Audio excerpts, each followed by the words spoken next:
et l'eau, mais on ne sait pas les faire disparaître. Par contre, le sol, c'est très différent. Pas du tout un milieu minéral, c'est un milieu organo-minéral. C'est-à-dire qu'il est formé de la matière organique et de la matière minérale. Et il se trouve que cette matière organique et cette matière minérale sont attachées ensemble par des attaches électriques. Les attaches électriques en chimie, c'est extrêmement fragile. Donc l'homme, depuis qu'il est sur cette planète, bah, il la détruit énormément. Alors, je ne sais pas, mais il faut que je regarde, ça change beaucoup. Je vais partir. Comment je vais faire avancer? C'est bien cette flèche-là.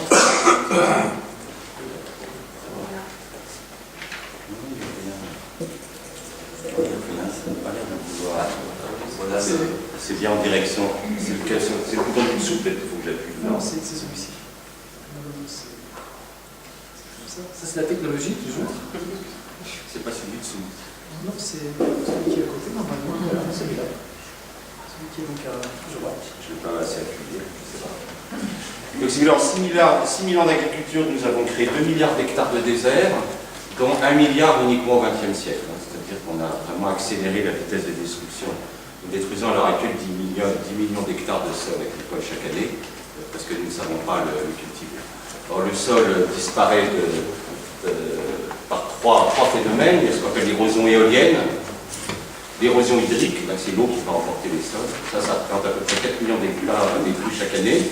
Et puis vous avez, alors voilà l'exemple qui a été fameux, de Dust Bowl dans le Colorado, lorsque les Américains ont commencé à labourer ces terres extraordinairement fertiles du Middle West. Dès que la matière organique est partie, là, les sols sont partis en poussière. Alors là, c'est un Dust Bowl actuel en Australie, parce que les Dust Bowls continuent, il y en a beaucoup en Chine, il y en a beaucoup en Australie, dû au fait que nous ne savons pas gérer les sols. Alors chez nous, pareil, on commence à voir ça, c'est des choses qu'on ne voyait pas il y a 20 ans dans l'agriculture européenne. Maintenant, dès qu'un agriculteur touche un sol, vous voyez des nuages qui se soulèvent. Alors ça, c'est le stade de dégradation ultime de la terre. Quand vous voyez de la terre monter en poussière derrière un tracteur, c'est que c'est fini, c'est plus de la terre, c'est devenu de la poussière, c'est que la cohérence entre les argiles et la matière organique ont disparu et le sol devient de la poussière. Voilà un accident célèbre qui a eu lieu en Allemagne suite à de la poussière dans le champ agricole sur une autoroute. Ça devait être intéressant. Voilà des vents de poussière sur Barcelone.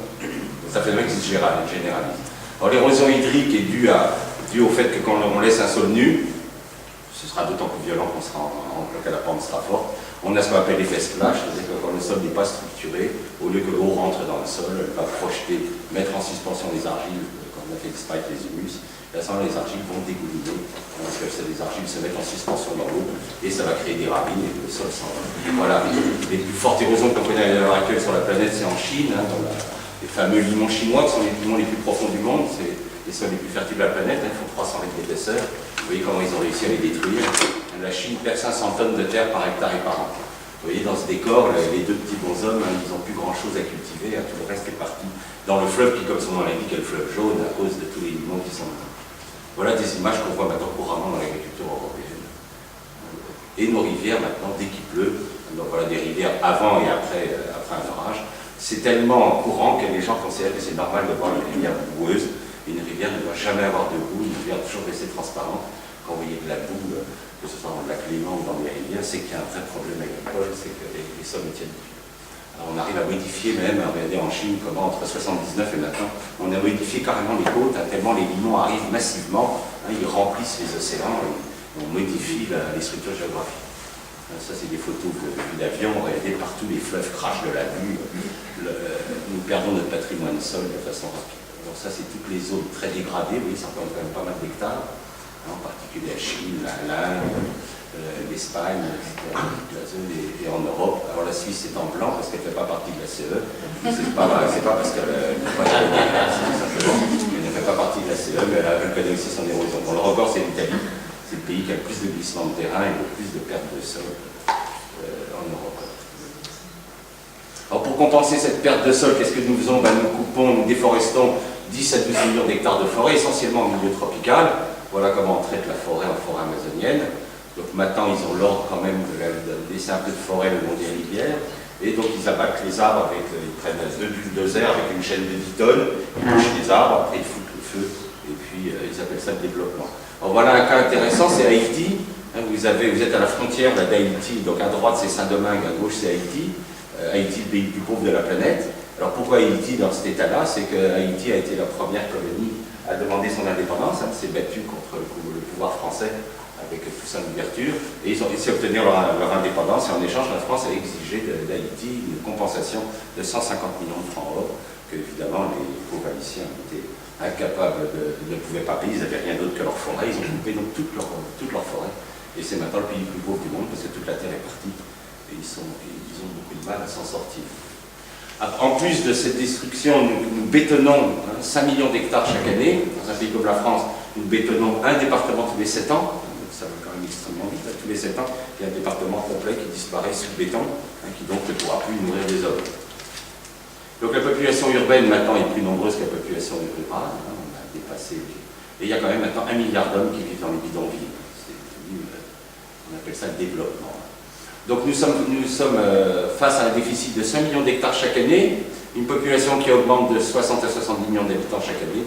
Donc qu'est-ce qu'il nous reste à l'heure actuelle? Il ne nous reste plus que 1,5 milliard d'hectares cultivés. Là, on en a déjà détruit 2. Imaginez qu'on n'ait pas détruit, qu'on ait su trouver des techniques respectueuses des sols, on disposerait de 3,5 milliards d'hectares pour 7 milliards d'habitants, ce serait largement suffisant, il n'y aurait pas de problème de famine. Mais là, ça ne nous en reste plus qu'1,5. Pour 7 milliards d'habitants, ça fait moins de 2200 mètres carrés par habitant. Alors le problème, c'est que nous, pays développés, nous en consommons 6000 m² par habitant. Donc il y a des gens qui ne doivent pas manger, effectivement. Il y a 1 milliard d'hommes qui sont en état de sous-alimentation, plus 3 milliards qui sont carencés en un ou plusieurs nutriments dû au fait que les sols s'appauvrissant de plus en plus, les hommes sont de plus en plus carencés. Donc les gens commencent à avoir des crampes parce qu'il n'y a plus de magnésium dans les sols, etc. Donc il va bien falloir développer une agriculture durable, et ça n'a pas été encore fait. Je vais essayer de vous montrer comment on fait pour... Donc juste l'évolution de la population par rapport aux céréales. Vous voyez que les céréales, alors on a crié victoire jusqu'en 84, qui a été le sommet, on a atteint 356 kg de céréales par habitant, donc tout le monde avait dit c'est fini, ça y est, grâce aux engrais chimiques, on a tout gagné, puis vous voyez, depuis 84, c'est intéressant d'ailleurs de voir qu'Orwell a écrit un livre qui s'appelle 1984, depuis 84, la production de céréales par habitant ne cesse de baisser. Nous perdons 3 kg de céréales par habitant et par an. Les sols sont en train de lâcher. Alors comment on fait pour dégrader un sol? Les sols meurent toujours de la même façon, quel que soit mon travail dans le monde entier. Donc on a analysé plus de 6000 sols dans le monde, donc on commence à savoir comment ça marche. Pour faire mourir un sol, c'est toujours le même schéma. Premièrement, vous le tuez biologiquement, c'est-à-dire vous tuez les animaux et les microbes qui vivent dedans, tout simplement en apportant de l'engrais, en labourant et en irriguant. Qu'est-ce qui va se passer quand vous mettez des engrais chimiques, de l'azote en particulier, que vous irriguez, que vous labourez?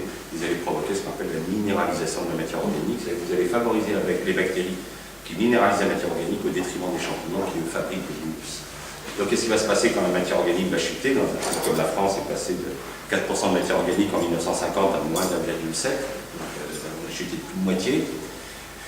Alors que, ça c'est bizarre d'ailleurs, parce que nous produisons pourtant 4 fois plus de paille à l'hectare. Le problème c'est une paille qui est bourrée d'azote, donc qui se minéralise, qui forme plus d'humus. Et bien quand il n'y a plus de matière organique, la faune disparaît. Nous sommes passés en Europe de 2 tonnes de vers de terre à l'hectare à moins de 100 kg. Et donc quand la faune disparaît, qu'est-ce qui se passe? Le rôle de la faune c'est de remonter par ses excréments les éléments. On remonte la potasse, le phosphore, etc. Et quand il n'y a plus de faune, les éléments vont se les cibler. C'est ce qu'on appelle la pollution des nappes phréatiques, pollution des rivières par les nitrates, les phosphates. C'est ce qu'on appelle la dégradation chimique du sol. Le sol va commencer à perdre sa magnésie, sa potasse, tout va filer puisqu'il va devenir une passoire, il n'y a plus de matière organique pour retenir ces éléments. Et on va aller donc vers des pollutions et des acidifications des sols. Ensuite, lorsqu'on aura perdu les éléments, parce qu'il existe des éléments qui ont 2 charges positives, les argiles et les humus sont négatifs, et ils sont retenus ensemble par le calcium, qui ont 2 charges positives, le magnésium, le fer, l'aluminium, qui ont 2 charges positives. Donc tant qu'il reste du calcium ou du fer, les argiles arrivent à s'attacher entre elles, même s'il n'y a plus de matière organique, et puis quand le calcium et le fer commencent à se lessiver, les argiles sont plus retenues, et c'est ce qu'on appelle la dégradation physique, c'est-à-dire c'est carrément la terre qui s'en va. Donc dans une région comme l'Europe, nous sommes passés d'une perte de 10 tonnes de terre par hectare et par an dans les années 60-70, nous en perdons 40 tonnes, les États-Unis en perdent 200 tonnes, donc la dégradation est vraiment violente. Alors voilà une photo prise par Lydia en Amazonie, donc on travaillait sur le front amazonien. Vous avez en haut de la photo, vous avez la grande réserve de l'Iguassou, donc c'est une réserve qui est pour le moment inviolée. Elle a 70 millions d'années, elle reçoit 3 mètres d'eau par an, et vous pouvez remarquer que la rivière qui sort de la réserve est absolument transparente. Sur la rue en face, l'homme a commencé à couper la forêt et à mettre en culture. Vous pouvez voir que la rivière qui sort de la zone cultivée par l'homme est entièrement boueuse. Donc, ce qui est intéressant dans cette photo, ça vous montre que l'érosion, la boue dans les fleuves est un phénomène strictement tropique, ce n'est pas un phénomène qui existe dans la nature, c'est parce que l'homme ne sait pas cultiver les sols qu'il les détruit. La nature a parfaitement mis au point des systèmes de durabilité. Le modèle le plus durable que nous connaissons, c'est la forêt de Bornéo. Elle a 150 millions d'années, elle reçoit entre 3 mètres et 9 mètres d'eau par an, et elle continue à faire pousser les plus grands arbres du monde, les diptérocarpus, avec zéro érosion, des rivières totalement transparentes. Donc notre travail, nous, depuis 20 ans, quand on va dans des pays, c'est d'abord aller étudier les milieux sauvages, regarder comment fonctionne, comment la nature arrive à fonctionner de façon durable pendant des millions d'années sans perte de sol, et à partir de la compréhension de ces milieux sauvages, appliquer ça dans les techniques agricoles. C'est tout le travail que nous faisons depuis 20 ans. Donc on va prendre le modèle européen, on n'a pas le temps de voir toutes les écologies des sols du monde, ils sont pas trop longs. On va prendre ce qu'il y avait en Europe, donc l'Europe avant l'arrivée de l'homme était couverte de forêts à plus de 90%. Alors comment la forêt de feuillus, donc c'est la forêt de feuillus qui est en Europe, hein, les résineux c'est uniquement le Grand Nord et l'altitude, comment la forêt de feuillus elle fait pour fonctionner sans engrais chimiques, sans qu'on la nourrisse, elle fonctionne très bien, et elle s'auto-entretient, et elle dure depuis très longtemps. Et en fait, tous les ans, la forêt fait tomber sur le sol ce qu'on appelle une litière, c'est-à-dire les branches mortes, les feuilles, etc., qui vont être attaquées par une faune très particulière qui ne vit qu'à la surface du sol, qu'on appelle la faune épigée, et dont le travail va consister à broyer toutes ces matières pour former ce qu'on appelle des boulettes fécales, des excréments. Ces excréments, c'est de la litière réduite très très fine qui sera à ce moment-là attaquée par les basidiomycètes, par les champignons, pour être transformée en humus. Mais ce qui est intéressant dans le modèle forestier, c'est que vous voyez que la fabrication d'humus se fait à la surface du sol. Donc on comprend pourquoi le labour est une arme de destruction massive des sols. C'est que le labour, vous enfouissez la matière organique, et donc vous allez détruire toute cette faune. Vous allez empêcher la fabrication des humus, puisque les champignons sont des organismes aérobies, et quand vous labourez une paille, vous la mettez au fond, elle ne peut plus donner d'humus, vous minéraliserez, vous perdrez votre matière organique. Ça, c'est la plus grosse bêtise qu'on puisse faire en agronomie, c'est pour planter un arbre ou n'importe quoi, c'est enfouir du fumier ou du compost dans un sol, vous êtes sûr d'empêcher la formation des humus et de détruire vos champignons. La matière organique ne doit jamais être enfouie dans le sol, elle doit être comme dans la nature, rester toujours en surface. Alors grâce à ce travail incessant de ces animaux, on a une énorme porosité, 80% de porosité à la surface du sol, ce qui confère à la forêt une perméabilité de 150 mm d'eau à l'heure. Je parle de forêt tempérée, les forêts équatoriales montent à 300 mm d'eau à l'heure. Grâce à cette énorme perméabilité, la forêt doit tous les orages. C'est-à-dire qu'il n'y aura jamais d'érosion sous forêt, tout simplement parce qu'elle boit l'eau. Pour vous donner une idée, un limon labouré par l'homme a une perméabilité d'1 mm d'eau à l'heure. C'est de 150 mm d'eau à l'heure sous forêt à 1 mm d'eau. On s'étonne d'avoir des inondations, alors qu'on n'est pas des périodes spécialement humides, mais on a des inondations partout. Pourquoi? C'est pas parce qu'il pleut trop, on accuse la pluie, c'est facile, c'est parce qu'on a touché les sols. On n'a plus cette faune qui permet sa porosité. Alors cette faune se divise en des groupes qui vont attaquer les éléments des plus fins jusqu'aux plus durs. Donc ceux qui attaquent les parties très fines sont les collemboles. C'est un groupe assez particulier. L'arthropode, ce ne sont pas des insectes, ils se caractérisent par la présence d'une fourche qu'on voit bien sur ce sous le ventre. Donc ces animaux qui ont la propriété de sauter, on les appelle les puces de forêt. Alors vous voyez des formes très variées, il y en a qui sont des pucerons, des sauterelles, des chenilles. Population sous forêt, 3-4 milliards à l'hectare. Et nous, dans notre laboratoire, on trouve des sols agricoles où on n'en trouve plus un seul. Ils sont entièrement éliminés, ils sont assez fragiles. C'est eux qui sont responsables de ce joli travail de voyez dans les feuilles forestières. Ils découpent, ils mangent toutes les parties de tendre des feuilles, ils ne restent que les nervures, que les dentelières du sol. Vous avez ensuite les acariens qui vont attaquer les parties plus dures. Pareil, 3-4 milliards à l'hectare, famille très variée. Donc c'est encore un monde mal connu, on connaît à peu près 10% des espèces du sol. Et puis vous avez des animaux qui vont attaquer alors des éléments beaucoup plus durs, les myriapodes, les bisbates, les crustacés, les cloportes, et puis il y a aussi dans le sol des prédateurs qui vont manger ces animaux-là. Et on va essayer de vous montrer, alors il faut que je pointe, je ne sais pas si je vais pouvoir le faire partir. Vous savez comment on fait pour faire partir avec cet instrument? C'est normalement je pointe moi, sur mon ordinateur et puis ça part. Pour le film? Oui, pour voir le film. Oui, il faudrait que vous le cliquiez au-dessus pour qu'il parte. C'est un film sur un sol forestier pour vous montrer l'intensité du travail de cette faune. Parce que, bon, on pense que le sol c'est un milieu mort, mais quand vous marchez en forêt, vous sentez bien ce côté très mou du sol, parce qu'en fait, vous marchez sur les crottes de ces vaisseaux, vous marchez sur de la merde quand vous marchez. Et vous avez l'impression de marcher sur une moquette. Vous allez voir, c'est très impressionnant le travail qu'ils font. Évidemment, on ne les voit pas, ils sont microscopiques, hein, c'est des animaux qui font 0, 1, 1 an. Il ne peut pas partir. Non, ça part pas. On recule. Non, il n'a pas voulu partir. Il faut pointer la flèche au milieu et cliquer. Parce que là, il n'y a pas de... Voilà, voilà. Et puis cliquer. Normalement, ça doit partir. À moins que votre... Voilà. Ah voilà, super. Alors, les espèces sont très variées. Là, il y a un gros acarnien, des espèces plus petites. Et tout ce monde-là va transformer le sol en couscous. Hein, c'est-à-dire qu'ils vont faire des... C'est animé, hein. Il y a de l'ambiance. Tout ça, c'est des espèces différentes. Hein. Alors, ils tripotent, ils mangent, ils nettoient. Et tiens, voilà un colambole qui vient de se poser sur un acarien. Hop, il repart. Vous voyez, c'est un monde extrêmement... Ça bouge, hein, c'est pas du tout quelque chose de stable. Voilà, on peut arrêter, on va passer au suivant. Il y a du monde. Ah oui, nous on fait des comptages de faune, c'est impressionnant, hein, c'est en milliards que ça se chiffre. Vous avez aussi des vers hein, qui vont manger, alors eux, en général, ils mangent plutôt les excréments des autres, ils peaufinent la matière organique, ils la rendent encore plus fine. Et le travail de ces animaux va être donc de créer un horizon qu'on appelle l'horizon des boulettes fécales, qui est en haut à droite. Donc cet horizon extrêmement moelleux qui va permettre à l'eau de pluie de rentrer fortement dans le sol. Alors plus l'eau de pluie pourra rentrer dans le sol, plus les racines pourront s'enfoncer, plus au contraire vous fermez un sol par le labour, par des mauvaises pratiques, plus les racines seront superficielles.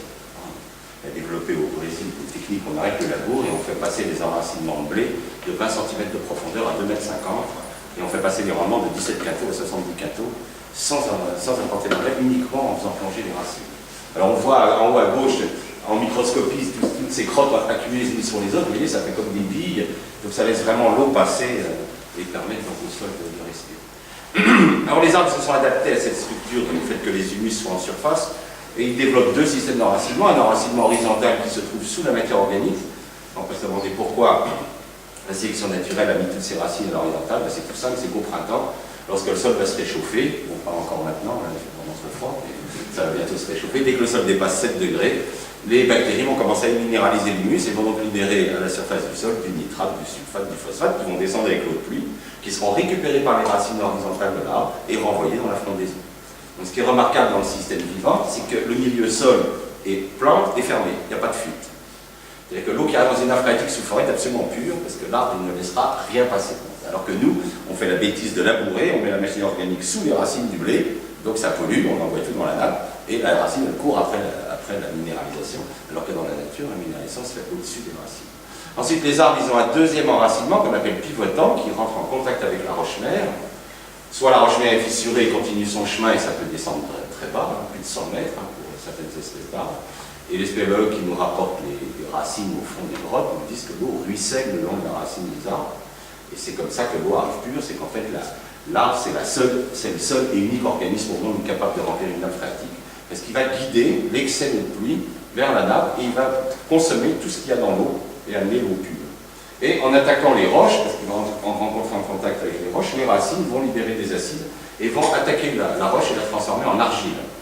Donc par une attaque chimique, et ils vont créer ce qu'on appelle des argiles. Alors à cette profondeur, vous avez des racines qui meurent.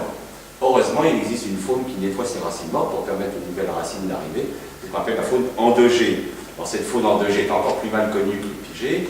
On retrouve les mêmes groupes qu'en surface. Vous voyez, on retrouve des colamboles qui sont aveugles, petits. On retrouve des acariens étranges. On ne sait pas trop comment les lignopodes font pour circuler à l'intérieur du sol avec des tapes comme ça. Enfin, apparemment, ils ont l'air de se débrouiller. Carabodes, on trouve dans les craies en particulier. Donc là, c'est une faune qui est encore très très mal connue. Et quand vous arrivez au contact de la roche-mère, la roche-mère est absolument couverte d'excréments de la faune endogée. Donc la racine va être transformée en compost qui sera à nouveau retransformé, sucé par les racines. Et le cycle, hein, dans la nature, rien ne se perd, rien ne se crée, tout se transforme. Alors le sol, c'est un complexe argilo-humique. Comment argile et humus font pour se rencontrer, puisque l'argile est produite en profondeur par l'attaque de la roche par les racines, et l'humus est formé en surface par l'attaque des champignons sur les excréments de la faune. Et argile et humus vont se rencontrer grâce à une troisième faune, alors celle-là vous la connaissez tous parce qu'elle est facile à voir, c'est les grands vers de terre, les grands lombriques, qui eux habitent dans des galeries verticales, hein, qui montent comme ça, toutes les soirs, toutes les nuits ils sortent, c'est une nocturne, ils viennent chercher de la litière, en général ils laissent l'arrière du corps pour pouvoir rentrer vite dans les galeries. Et ils vont vider, ils font demi-tour, ils vident leur intestin pour former un turicule, ils redescendent, ils vident, et ils vont mélanger argile et humus. Et il se trouve qu'ils ont dans leur intestin une glande qui est la glande de Morène, très très riche en calcium, qui va servir de pont d'attache entre les argiles et les humus. Donc ils mangent leur poids de terre tous les jours. Dans les systèmes forestiers, selon les milieux écologiques, on a entre 1 tonne et 4 tonnes de vers de terre à l'hectare. Vous savez que tous les jours, vous avez 1 tonne et 4 tonnes de terre qui passent dans un tube digestif. Tous les 10 ans, un sol est entièrement digéré par ces vers de terre qui vont fabriquer le sol. C'est les grands fabricants du sol. Alors ce qui était aussi intéressant, c'est que la vis, comment elle fait pour se défendre contre les forces anthropiques, hein, l'univers a des forces de désordre, hein, les étoiles s'éloignent les unes des autres, on va vers le désordre, et la nature, comment elle fait pour vivre? La vie, elle fait l'inverse, elle crée de l'ordre, ce qu'on appelle la négantropie, et elle va fabriquer à partir d'une chose aussi simple que de la litière, elle va vous faire la molécule organique la plus complexe du monde qui est l'humus. Elle est tellement complexe d'ailleurs qu'il n'y a pas de consensus scientifique pour décrire ces molécules, parce que là on est en millions de Dalton, c'est des molécules énormes, extrêmement complexes, qu'on a beaucoup de mal à comprendre. Et ce qui est aussi intéressant, c'est qu'à partir d'une chose aussi simple que de la roche, la vie va fabriquer le minéral le plus complexe du monde, qui sont les argiles, qui sont donc des minerais en feuillet, comme les feuillets d'un livre. Dans un livre, il y a beaucoup d'informations. Et les argiles sur la planète vont de 30 mètres carrés par gramme, quand on mesure la surface qui est entre les feuillets. Si on était capable de prendre 1 gramme d'argile, vous mettez tous les feuilles côte à côte, on peut 30 grammes, et vous avez des argiles qui montent jusqu'à 800 mètres carrés par gramme, c'est-à-dire qu'avec 1 gramme d'argile, vous avez 800 mètres carrés de contact avec les ions qui vous permettent de diminuer le temps. Donc ce qui est remarquable avec la vie, c'est qu'avec des choses très simples comme la litière et les roches, elle va fabriquer le milieu le plus complexe de la planète, qui est le sol. D'ailleurs, les anciens appelaient notre planète la Terre, et ils ont raison, c'est la seule planète, à l'heure actuelle en tout cas connue, dans le système solaire qui possède un sol. Il y a des planètes qui possèdent de l'atmosphère, des planètes qui possèdent de l'eau, il n'y en a qu'une qui a du sol, c'est la nôtre, parce que le fait du sol, il faut de la matière organique, pour la matière organique, il faut qu'il y ait de la vie. Donc il n'y a pas de vie, vous ne pouvez pas avoir d'argile, vous ne pouvez pas avoir de sol. Donc c'est une caractéristique du milieu vivant. Alors voilà les vers de terre, donc voilà les tubercules qui forment à la surface du sol, ils sont très sensibles aux pesticides, donc voilà dans un sol d'arboriculture qui est complètement malade, intoxiqué par les pesticides, normalement ils doivent être de cette couleur-là. Il y a des espèces de très grandes tailles. En Europe, on a Sclerotheca gigas qui fait 1 mètre de long, dans les Pyrénées, qui lui entraîne carrément des tiges de maïs en Sibérie. Et des animaux qui atteignent jusqu'à 6-7 mètres de long en Australie, en Oregon, il y a quelques géants sur la planète, très grands, le rêve du pêcheur. Deuxième groupe d'organismes qui vivent dans le sol, parce que le sol abrite 80% de la vie de la planète, 80% de la biomasse est dans le sol et pas à la surface. Nous, on voit que les plantes à la surface, mais c'est rien en comparaison de ce qu'il y a dans le sol. Deuxième groupe d'organismes dans le sol, les racines. Alors, la nature a 2 grands choix complètement différents. Les plantes annuelles, qui sont des plantes qui doivent faire leur cycle le temps d'une année, qui sont donc obligées d'avoir une croissance racinaire extrêmement rapide. Un blé en hiver, c'est 1 cm jour, au printemps, c'est 7 cm jour, un maïs, c'est 15 cm jour. Vous avez des plantes tropicales qui ont une croissance racinaire de 30 cm jour, une croissance extrêmement rapide. Donc comme la racine avance vite dans le sol, elle est obligée de se protéger parce qu'on fait une coiffe, la protège contre le frottement des minéraux du sol, de la silice, tout ça, et tout de suite derrière la coiffe, les cellules s'allongent pour former ce qu'on appelle des poils absorbants, qui vont donc rentrer en contact avec le complexe argilomique pour se nourrir. Pour vous donner une idée, un blé, c'est pas un épi de blé, ça ne paraît pas énorme, enfin, ça fait 200 km de racines et ça fait 5000 km de poils absorbants. Vous voyez, c'est des surfaces déployées pour se nourrir dans le sol qui sont énormes. Puis un deuxième choix, c'est les plantes pérennes, les arbres, qui, eux, n'ont pas de poils absorbants et vont s'associer avec des mycorhizes. Donc vous avez ici l'extrémité d'une racine d'arbre avec sa mycorhize, son manchon mycorhizien de champignons. Ces champignons vont envoyer le mycélium vers le sol pour se nourrir. Alors ces plantes peuvent coloniser des milieux que les plantes annuelles ne colonisent pas. Voilà par exemple des racines d'arbres dans un sol à 80% d'argile, ce qu'un blé est incapable d'explorer. Mais l'arbre, patiemment, avec son association mycorhizienne, va être capable d'envahir ces milieux. Troisième groupe d'organismes qui vivent dans le sol, les microbes. Et les microbes, ils ont un rôle fondamental, c'est qu'ils vont rendre les éléments assimilables. Les plantes sont incapables de se nourrir dans le sol, et c'est les microbes qui vont les nourrir. Et pour ça, ils vont utiliser 2 voies biochimiques. Une voie qui est l'oxydation. Il y a 3 éléments qui oxydent deviennent solubles dans l'eau, puisque pour qu'un élément soit assimilable par une plante, il faut qu'il soit soluble dans l'eau, puisque la plante va absorber de l'eau et elle va prendre l'élément qui est en solution. Donc les microbes vont transformer la matière organique en ammonium, puis en nitrite, puis en nitrate. Le nitrate a une charge négative, il est donc soluble dans l'eau, absorbable par la plante. Les sulfobactéries vont transformer le soufre en sulfate, et SO4 2 fois moins, qui est négatif, donc soluble. Les ions sont solubles dans l'eau, parce que l'eau H2O a des attaches à la fois positives et négatives. Et le phosphore transformé par les champignons en phosphore. Ce sont les seuls éléments du sol qui, à l'état oxyde, sont solubles. Tous les autres, le fer, les oligo-éléments, à l'état oxyde, sont précipités. Donc les microbes vont utiliser une autre voie, qui est la voie de chélation. Dans la chélation, qu'est-ce que vont faire les microbes? C'est une réaction qui impressionne beaucoup les chimistes, parce que pour faire une réaction comme ça, nous, on est obligé de dépenser énormément d'argent et d'énergie. Les microbes, ils font sa température ordinaire. Ils prennent l'oligo-élément, ils l'attachent avec un acide organique et le synthétisent pour créer ce qu'on appelle un chéla, qui est donc un complexe acide organique oligo-élément. Et comme l'acide organique est d'une fonction CO-, c'est soluble dans l'eau, donc transportable vers la plante. Donc ils vont, par exemple, pour le fer, du citrate de fer, succinate de fer, etc. Donc si vous tuez la vie de votre sol, toutes ces réactions n'ont plus lieu, donc vous serez obligé d'acheter du nitrate, du sulfate, du phosphate, du chélase. Vous allez enrichir les marchands d'engrais, simplement parce que vous avez mal géré votre sol. Alors, ce qui est intéressant dans ces réactions, c'est qu'est-ce que font les microbes? Vous voyez qu'ils fixent de l'oxygène sur l'atome à transporter. Pour transporter de l'azote, ils fixent 3 atomes d'oxygène. Pour transporter le soufre, ils fixent 4 atomes d'oxygène. Pour le phosphore, pareil. Et pour chaque élément, ils fixent 2 atomes d'oxygène. Pour que les microbes puissent fixer l'oxygène, il faut que le sol soit comment? Aéré. Qui aère le sol? La faune. Donc c'est comme ça qu'on a attrapé les agriculteurs. On leur a balancé des engrais chimiques, du labour, de l'irrigation. Ça a tué la faune. Comme il n'y a plus de faune, plus d'oxygène, plus d'alimentation par le sol, et les paysans sont devenus totalement dépendants des marchands d'engrais. Comme les engrais sont déséquilibrés, parce qu'on est incapable de donner tous les engrais qu'il y a dans tout ce que les microbes fabriquent, les plantes tombent malades. Comme les plantes tombent malades, on leur met des pesticides, vous mangez des plantes malades, vous tombez malade, on vous vend les médicaments, et c'est les mêmes qui fabriquent les engrais, les pesticides et les médicaments. Donc vous êtes fait avoir bien profond. Alors voilà ce qu'il y a dans un sol vivant. Dans un gramme de sol, un gramme de sol, c'est pas grand-chose.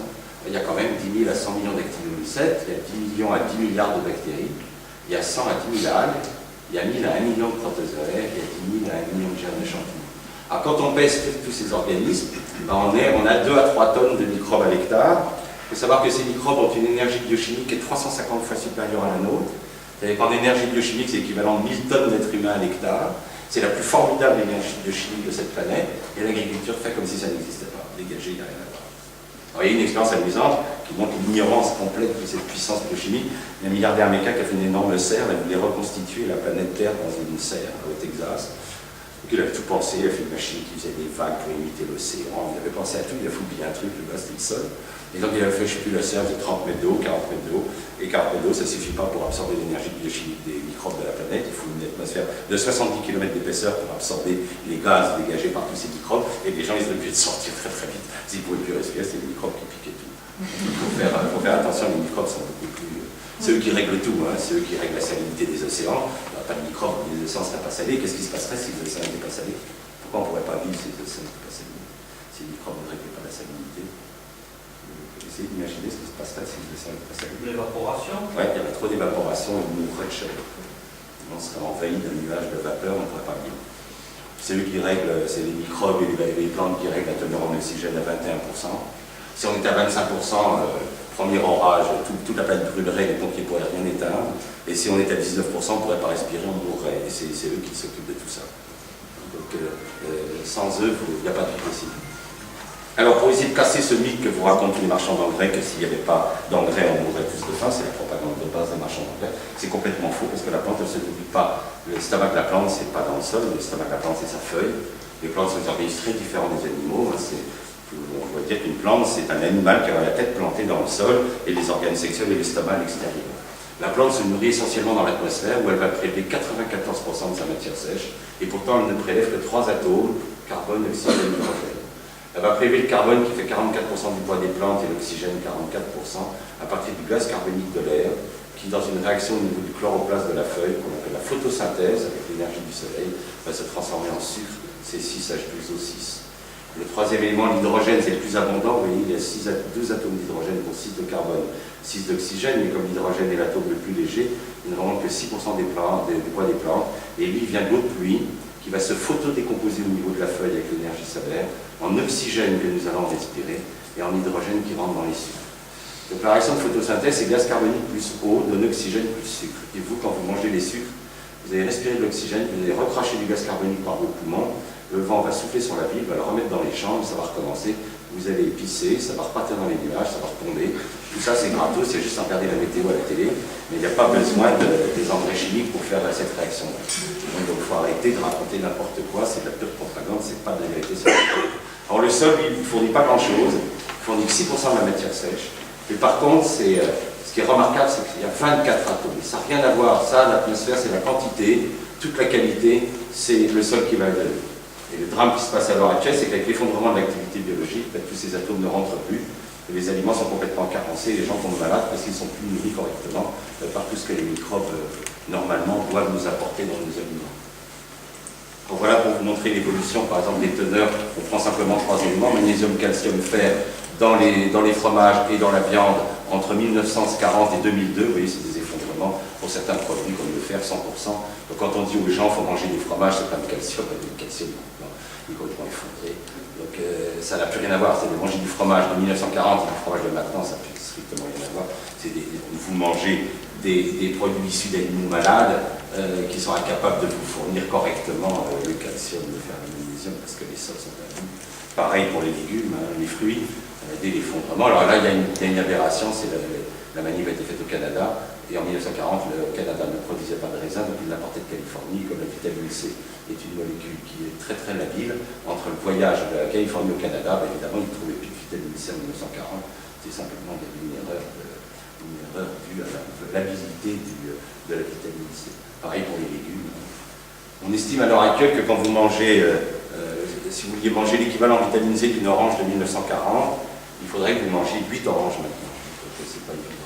Regardez l'effondrement des teneurs en oligo-éléments dans les blés en Europe, entre 1973 et 2000.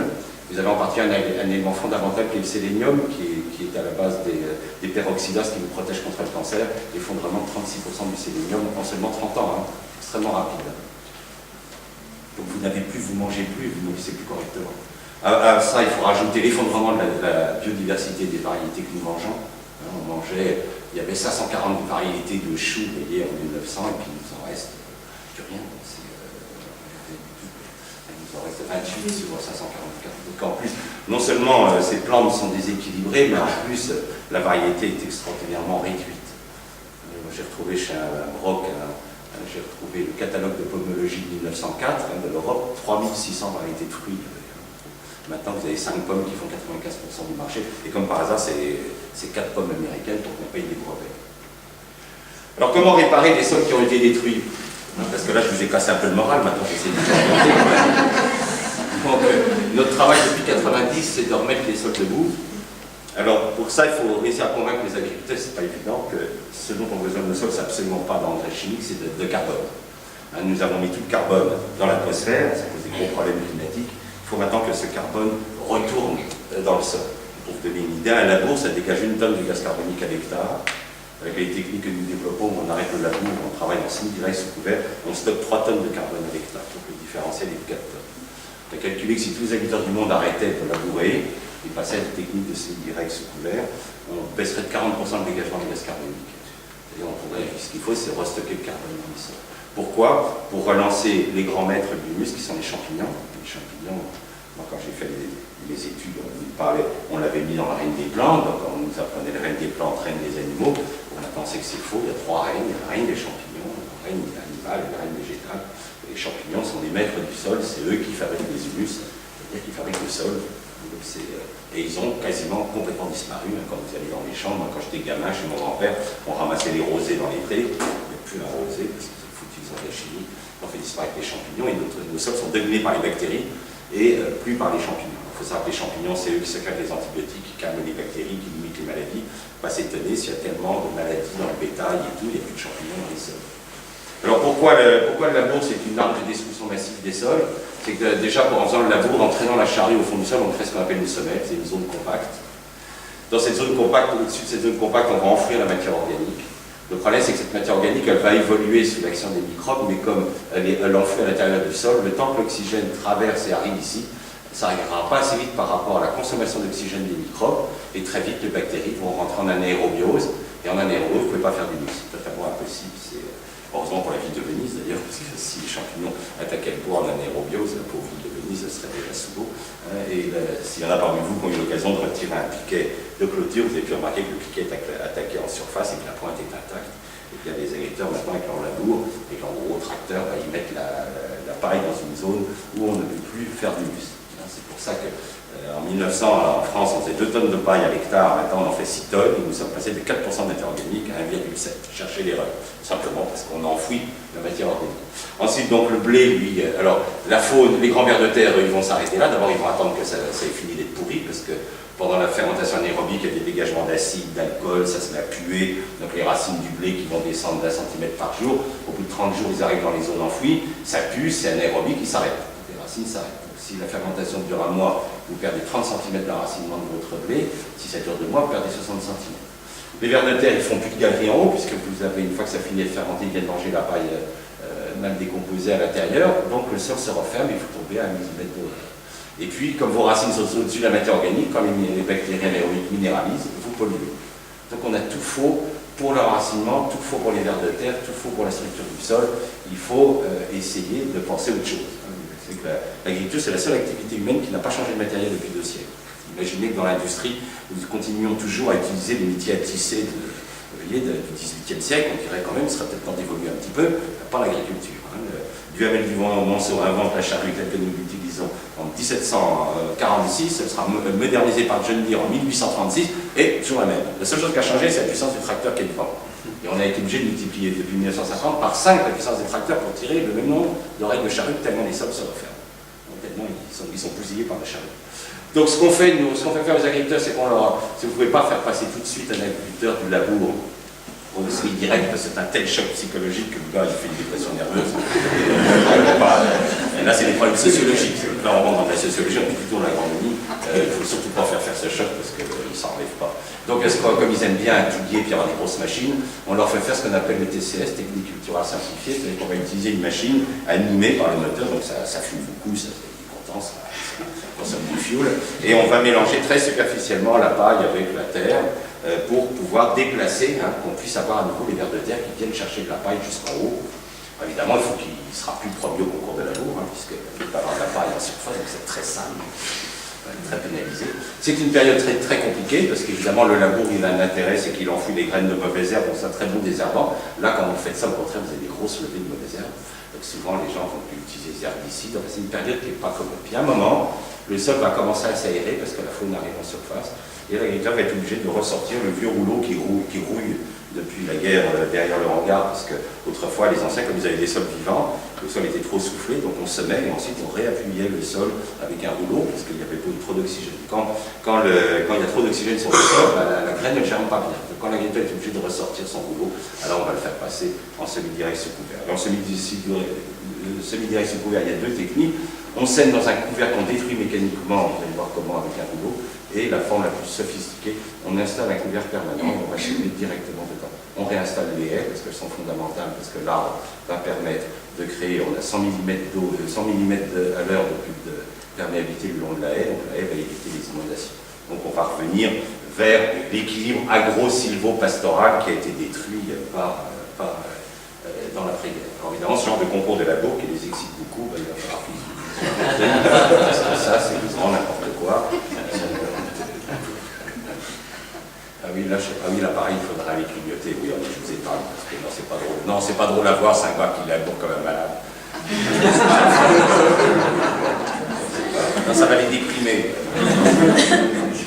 Essayer de vous le montrer, mais... Non, mais l'homme est fou, C'était Victor Hugo qui dit une très jolie chose dans Les Misérables en parlant de cette fascination qu'a l'homme pour les machines. Il dit une immense force qui a goûté à une immense faiblesse. Voilà ce qui fascine les hommes. C'est exactement ça, les corps. Plus ils sont contents, plus ils pètent, plus ils cassent, plus ils jouissent. Voilà, regardez, regardez le délire.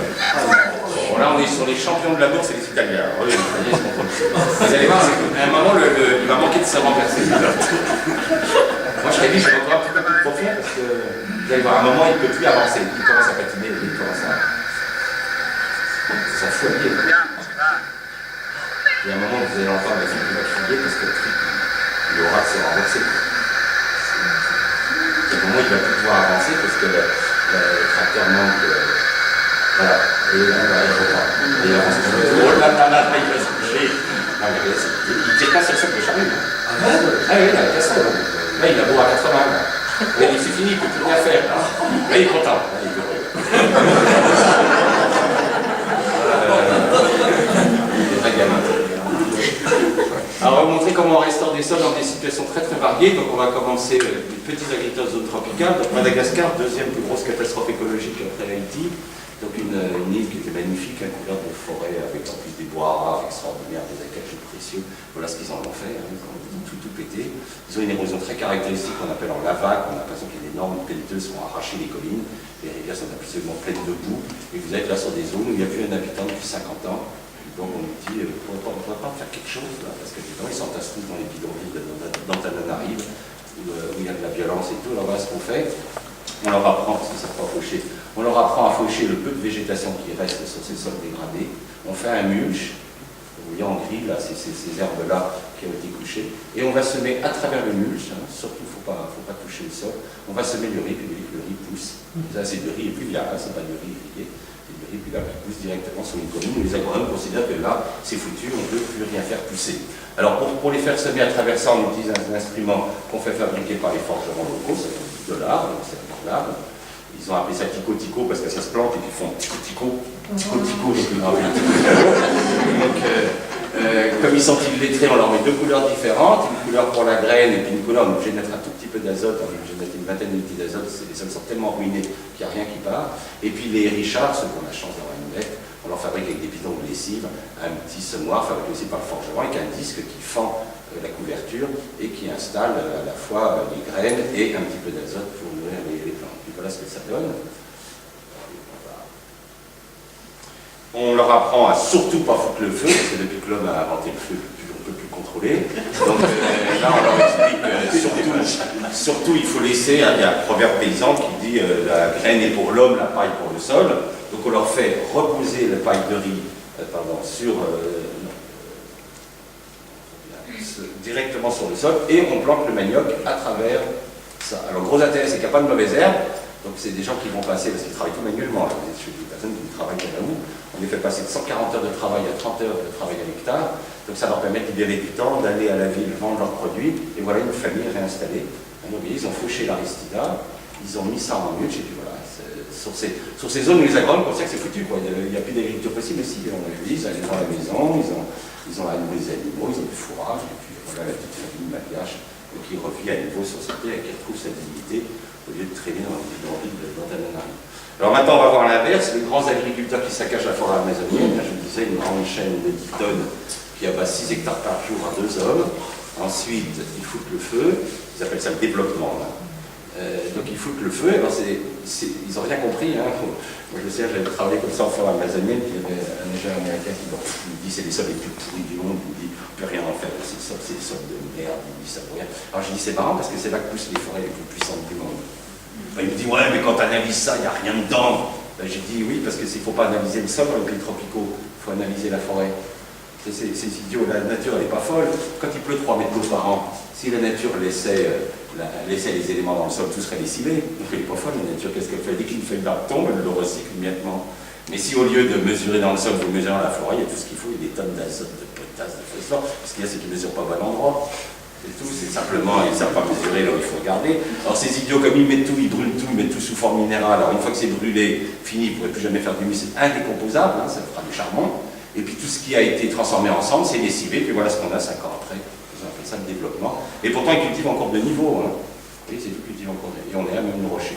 Donc ça, c'est des gens qui arrivent à perdre 1 mètre de terre par an. Hein. Donc là, on nous appelle, on dit qu'est-ce qu'on fait maintenant? Vous êtes contents, hein, vous êtes fiers. Hein. Alors, heureusement, dans la botanique, la nature est super sympa. Moi, j'aurais fait un bras d'honneur à l'humanité depuis longtemps, mais elle est gentille, la nature. Et il existe des plantes pionnières qui poussent sur des milieux invraisemblables. Donc, vous avez ici Bracara brasiliensis, qui est une graminée qui a la capacité de pousser sur des milieux extrêmement pauvres. Donc on installe cette graminée et puis on l'écrase avec un rouleau, on appelle un rouleau que les Portugais et les Brésiliens appellent rouleau faca, qui veut dire rouleau avec des couteaux, et on écrase les plantes et on va semer directement. Donc voilà un maïs. Alors, vous voyez, au premier plan on a fait le profil pour vous montrer qu'il ne reste vraiment plus de sol, hein. On a même la roche, et on fait quand même là, on a fait un maïs. Première année directement dans le mulch, on a quand même fait 50 quintaux sur un sol où il n'y a plus rien, hein. On a même le caillou. Donc ça, les agronomes, ils ne savent pas faire. Hein. Bon, vous pouvez balancer tout l'engrais que vous voulez, c'est lessivé, il ne reste rien. Donc vous voyez, le système, ça consiste à... Alors pourquoi le mulch est tellement performant? C'est qu'en fait, le mulch, il empêche le sol de chauffer. Hein, quand les gars, ils labourent, comme vous voyez, ils ne s'en rendent pas compte, mais en Europe, vous faites un labour après une moisson, le sol, vous mettez un thermomètre, vous allez voir, le sol, il monte à 50 degrés au mois d'août. La température de pasteurisation, c'est 41 degrés. Vous tuez toute la vie du sol. Simplement, en le faisant chauffer, plus c'est ultraviolet du soleil, vous avez tout tué. Alors que sous le mulch, un sol, même en zone tropicale, il ne dépasse jamais 28 degrés. Donc tous les microbes travaillent, la faune, tout le monde bosse, et les plantes poussent, parce qu'elles ont besoin de ces microbes pour pousser. Voilà par exemple un coton en train de pousser dans un mulch. Alors il n'y a pas de terre, donc on n'a pas de mauvaise herbe, hein, puisqu'on a semé directement à travers, hein, c'est des semoirs qui ont des... C'est comme un cutter, si vous voulez, qui coupe là, et qui fait tomber la graine. Et donc ça évite, on n'a pas besoin de désherbants, on n'a pas besoin de tous ces produits toxiques. Donc voilà par exemple l'Europe, vous êtes sur une zone de monoculture de maïs avec une érosion linéaire. Dans chaque sillon, il y a et toute l'argile qui se retrouve en bas de coteau. Donc qu'est-ce qu'on leur fait faire? On les fait semer, vous voyez, directement, on leur installe des couverts tout de suite après la moisson, au lieu de labourer la terre. On sème cette plante-là, ça c'est une plante qui gèle, et là elle est en train de semer. Alors je peux vous dire, c'est un choc psychologique pour l'agriculteur, lui qui était habitué à être premier au concours de labour. Là il sème, il voit rien, il sème dans le caca. Je peux vous dire qu'il dort pas la nuit. Hein. Quand le blé ne sort pas, il téléphone. Hein. Alors regardez ce que ça donne, vous pouvez faire un clic. Oui, bien sûr. Et donc là on a fait un couvert avec des légumineuses, et puis on a utilisé le tournesol, comme le tournesol, ils en fabriquent tous. Non, venir. Juste en arrière. Ah non. Voilà. Mettre la petite flèche et puis partir. Ah, ça y est, Donc on fait un couvert là, avec le tournesol sert de canne, et puis on met dedans des légumineuses. Il faut mettre au moins 6 espèces pour couvrir 100% du sol. Alors donc à l'avant, il a son rouleau faca. Il a un rouleau qui écrase, qui couche la végétation. Donc la végétation a repompé tous les engrais que le blé n'avait pas consommés. Et derrière, on sème. Parce qu'au début, on n'avait pas le rouleau faca. Vous voyez, ça, là, ils sont plus rassurés parce que c'est mieux touché. Donc vous voyez, c'est des chocs terribles. Hein. Je peux vous dire que psychologiquement, ça n'a plus rien à voir avec le semis dans le labour. C'est des tournesols? Là dans l'intercalaire, on met au moins 6 espèces pour couvrir 100% du sol.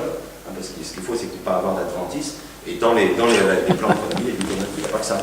Il y a 6 espèces. Le tournesol, il y a une sorte de canne sous lequel on fait grimper des gestes, on fait grimper des légumineuses. Parce qu'en fait, ce qui est intéressant avec les légumineuses, c'est qu'il n'y a plus d'espèces à vrille. Donc, ça relie, on fait des mélanges de graminées qui donnent la ligne, la colonne vertébrale dans le couvert. Et on met des légumineuses qui grimpent dessus et qui étouffent tout.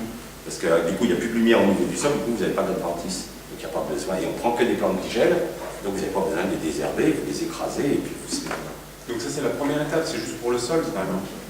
Ça c'est pour pouvoir semer, donc vous avez, alors le blé on le récolte avec ce qu'on appelle les strippers, on ne récolte que les épis, donc vous ne consommez plus d'énergie avec une moisseuse batteuse, vous avalez plus les pains, les pains ils sont debout, vous semez, vous prenez votre rouleau au faca à l'avant du tracteur, vous semez la couverture, donc on a des semoirs qui ont plusieurs trémies pour les petites graines et les grosses graines puisqu'on mélange les espèces, on donne un petit peu à manger aux plantes pour qu'elles poussent. Parce que vous voyez, nous, ce qu'on veut, c'est de la hauteur pour étouffer les adventices. Et vous semez votre culture, par exemple, derrière votre blé, vous allez mettre des tranches d'hiver directement dedans. Alors quand vous faites un colza, on n'a pas le temps, le colza il arrive trop vite derrière le blé, on sème directement dans la paille du blé. Le principe, c'est de ne plus jamais toucher au sol. Alors, regardez la vitesse à laquelle l'activité biologique du sol repart. Là, c'est un essai, donc ce champ est resté en labour de 2000 jusqu'à 2004, et lui, il est passé en semi-direct. Regardez l'évolution de l'activité biologique. Donc ça, c'est un agriculteur. Quand on a commencé à travailler avec lui, il avait déjà démarré en TCS. Hein, c'est pour ça qu'au démarrage, il avait plus d'activité que le labour. Il avait commencé à se mettre en TCS en 92. En 2000, psychologiquement, on a réussi à le faire passer au semi-direct sous couvert. Et là, ça a été l'explosion. On augmente le taux de matière organique entre 0,1 et 0,3% par an. Et cet agriculteur, il dépensait 180 unités d'azote pour faire 80 quintaux de blé. Maintenant, il n'est plus qu'à 110 unités. Et mon but, c'est de l'amener à 80 unités d'azote. On a maintenant des agriculteurs qui ont travaillé depuis plus de 20 ans, mais plus qu'à une unité d'azote par quintal et qu'on divise par 3 les consommations d'engrais. On arrête la potasse complètement, plus de phosphore, plus rien. Là, c'est un agriculteur qui ne travaille plus qu'à l'azote. Je dois avoir un tableau de... Non, je pas le tableau. C'est quelqu'un qui est passé, on l'a fait passer de 1,7% de matière organique à 3,2 juste entre 2000 et 2004, en 4 ans. Ça va vite, hein. On arrive sur des bons sols, on arrive à monter à 0,3% de matière organique par an. Tout simplement parce qu'on stocke la matière organique au lieu de tout brûler par le labour. Mais je peux vous dire que psychologiquement, c'est très difficile. C'est exactement ce que c'est écrit. C'est ça, leur sol. On fait faire avec des plantes. Comment? Une niche plante qui étouffe. On l'a. Non, c'est pas ça, c'est comme mettre les revers en 50 juillet. On est obligé de mélanger le blé, une espèce de parfum à prendre à cm, c'est qu'il n'y avait pas tout à l'heure. Et le bas, il sert au GPS, il ne voit rien. Oui, on change. Au GPS, on arrive à des plantes extraordinairement puissantes parce qu'on est sur des milieux bien réels, puissants de chez nous. Et en plus le milieu est puissant, plus il faut que l'intercalaire soit puissant pour protéger le sol contre les serrages. Mais c'est dire qu'on peut faire, et ces plantes, on va les choisir avec des enracinements extrêmement abondants. On va travailler avec des plantes, on arrive à créer à peu près 12 milliards de kilomètres de racines à l'hectare. Donc vous arrivez vraiment à structurer le sol et ça rend le sol grumeleux, vous savez le couscous, vous avez arraché une cuve d'herbe, vous avez vu comment la terre est grumeleuse, et bien c'est le lit de semences dans lequel on installe nos graines. En fait c'est utiliser la vie pour pouvoir, c'est une domestication intelligente de la vie au lieu d'être un bœuf qui casse tout quoi. Ça fait 6000 ans pourtant que l'homme laboure et que la nature fait pousser des adventices, donc ça fait 6000 ans qu'elle leur explique qu'elle ne veut pas être à nu, que le sol ne veut pas être à nu, mais l'homme c'est une espèce qui comprend vite mais il faut l'expliquer très longtemps. Donc il aura fallu 6000 ans à l'être humain pour se rendre compte qu'il ne faut jamais laisser un sol nu. Ben, ça y est, on y arrive. Bon, vous voyez, c'était long comme évolution de pensée, mais ça y est, on y est. Alors pour les sols très dégradés sur petite surface, maraîchère, etc., là la technique la plus, ça fait 20 ans qu'on travaille sur la technique de restauration de sol, la plus performante, c'est le bois raméal fragmenté. On a travaillé avec le professeur Lemieux de l'Université de Laval pendant 10 ans. La technique commence à être vraiment au point. Donc là, c'est installation d'un vignoble sur une zone ruinée, sur un cause ruiné du sud du massif central. Donc il y a plus, on voit même la terre tellement la végétation est rase. Et on va implanter, alors qu'est-ce que c'est que le bois raméal fragmenté? C'est uniquement les branchages, moins de 7 cm de diamètre, qui vont apporter énormément d'aliments au sol. Alors pourquoi? Parce que l'arbre est riche en lignine, donc c'est les champignons qui vont se multiplier. Et surtout, depuis les travaux de Francis Allais, nous savons que pendant longtemps, on nous enseignait que l'arbre c'était une plante. C'est faux, l'arbre c'est un corail végétal, c'est une association de plantes qui s'associent sur le même support. Et l'arbre est comme un corail, c'est que le centre est mort, comme le récif corallien, il y a la partie extérieure qui est une plante. Et chaque bourgeon que vous voyez est en fait une plante complète. C'est un organisme, et ce sont des organismes qui vivent ensemble. Il y a même des espèces d'arbres qui ont plusieurs plantes qui vivent sur le même arbre. C'est quand on étudie l'ADN, on a plusieurs niveaux d'ADN. Alors l'arbre est beaucoup plus compliqué qu'on croyait. Vous avez, si vous avez eu l'occasion de faire des trous en forêt, vous avez vu qu'il y a des racines très filiformes, plates, qui se baladent à la surface comme ça, au milieu de l'humus, et parfois même viennent presque en surface. En fait, ce ne sont pas des racines, ce sont des feuilles transformées qui servent d'alimentation aux collemboles et aux acariens, c'est-à-dire que l'arbre il nourrit sa faune pour que cette faune puisse bien lui aérer son sol parce qu'il a besoin d'oxygène pour enfoncer ses racines. Donc c'est un organisme beaucoup plus complexe que ce qu'on croyait. Et en fait, quand vous mettez ces branches, comme vous mettez des organismes entiers, des bourgeons entiers, c'est extraordinairement riche. Donc qu'est-ce qu'on fait? On épand directement donc, ce BRF sur le sol. Ensuite, on prend un semoir de semis direct, parce qu'il ne faut surtout pas enfouir le BRF, et on va semer directement à travers. Donc immédiatement, le mycélium va envahir tout ce bois raméal fragmenté et va l'attacher ensemble.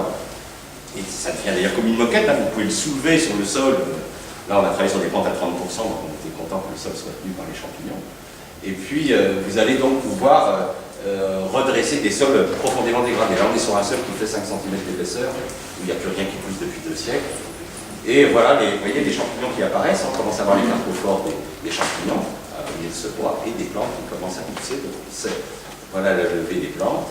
Vous allez voir sur le tas de cailloux sur lequel on a planté ça. Et une cause qui redevient complètement vert.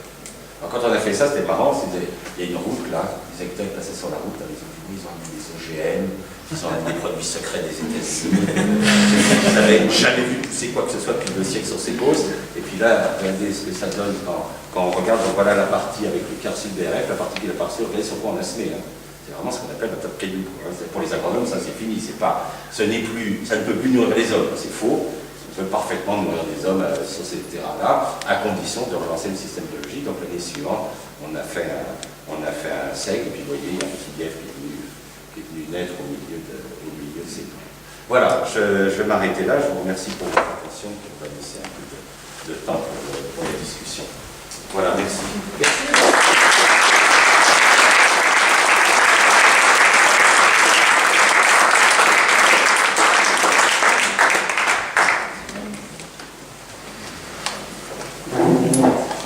l'idéal finalement, c'est le mélange entre différents végétaux, quoi. Avec Les graminées, les arbres, tous Il faut... les légumes. L'idéal, c'est de monter à 12 espèces. Pas la peine de dépasser 12, au-delà de 12, de toute façon, ça n'améliore pas les choses. Mais par contre, si vous êtes en biologie, vous avez le droit, comme aucun herbicide, essayez de monter à 12 espèces, et là, vous n'aurez plus d'adventice du tout. Là, on va mélanger. Donc, on va choisir, on va recréer la biodiversité. Hein. On va prendre des crucifères qui ont des pivots, on va prendre des légumineuses qui fixent l'azote, on va prendre des graminées qui font un enracinement extrêmement vaste. Donc, en mélangeant les espèces, vous couvrez le sol, vous apportez la biodiversité, donc une faune qui va devenir variée, hein, puisque vous allez, les espèces vont chacune avoir à manger une espèce de plante. Donc, c'est recréer de la complexité dans le... Alors, par contre, vous ne pouvez pas faire ça en monoculture, c'est impossible de faire du semi-direct en monoculture, c'est de faire blé sur blé sur blé, maïs sur maïs, ça ne marche pas, parce que comme vous laissez les pailles en surface, vous allez avoir des maladies qui vont se développer. Donc la rotation est obligatoire. Donc en fait, vous faites deux rotations, vous faites la rotation de votre culture, plus la rotation des intercalaires. C'est une grande richesse et beaucoup plus scientifique et beaucoup plus intéressant que de faire blé sur blé sur blé, recevoir un culture, faire des champs d'agriculture, c'est le moment de balancer tel produit, il faut mettre les fongicides, maintenant on va mettre les insecticides. Non, là c'est beaucoup plus intéressant parce que vous travaillez avec une complexité. Alors on a effondrement des consommations en fuel, on passe de 125 litres de fuel à 25 litres, les marchands de fuel sont furieux. Au lieu d'avoir des gros tracteurs, il n'y a plus besoin, s'il n'y a pas de charrue, vous avez juste à tirer un tracteur, donc un tracteur de 80 chevaux suffit largement, il porte d'avoir 200 chevaux, comme vous venez de voir sur la photo. Donc les marchands de tracteurs ne sont pas contents du tout. Ensuite, vous n'avez plus qu'un semoir, au lieu d'avoir la charrue qui fait les mottes, ensuite la herse qui casse les mottes, ensuite l'autre qui prépare. Au lieu d'avoir 4 passages pour installer une graine, vous n'en avez qu'un. Donc ils vendent moins de matériel, donc si vous voulez, on a tout le monde contre nous. Hein. Effondrement des consommations de fongicides, c'est comme vous apportez beaucoup de biodiversité, il n'y a plus de maladies. Donc c'est une cata complète, et effondrement des engrais, plus de potasse, plus de phosphore, juste un peu d'azote. Et là, s'ils pouvaient nous passer à la mitrailleuse, ils ne s'en priveraient pas. Donc ils bloquent tout en Europe. Alors ça se développe surtout en Amérique du Sud, parce qu'en Amérique du Sud, ce qu'on appelle les pig cairns, dans ces pays, les gouvernements ont supprimé les subventions. Donc à partir du moment où ils n'avaient plus de subventions, les agriculteurs, il a fallu qu'ils trouvent des méthodes économiques. En fait, ils ne se sont pas du tout passés au semi-direct par souci d'écologie, ils sont passés au semi-direct tout simplement pour des raisons financières. Moi, je vois sur les céréaliers, sur 100 hectares en France, première année, l'économie de fuel, c'est 5 000 €. Donc, c'est pas négligeable pour 60 hectares. Donc, ces agriculteurs, le tracteur, il ne se fatigue pas, donc il dure des années et des années, puisqu'il n'y a pas de... Il n'est pas là, comme vous l'avez vu, en train de fumer, de patiner et tout, donc le moteur ne se fatigue pas. Donc personne n'égale, enfin toute la grande chaîne agro-industrielle qui vit sur le dos des paysans est perdante dans ces étapes-là. Donc ça ne se développe pas en France. En France, nous, en 20 ans, on a réussi à faire passer 1200 agriculteurs assez techniques. Sur 300 000, c'est pas grand-chose. Hein. Alors qu'en Amérique du Sud, il y a 400 millions d'hectares maintenant qui sont faits en semi-direct sur couvert. Alors il y a un pays qui s'est fait avoir, c'est l'Argentine, s'est fait avoir par Monsanto.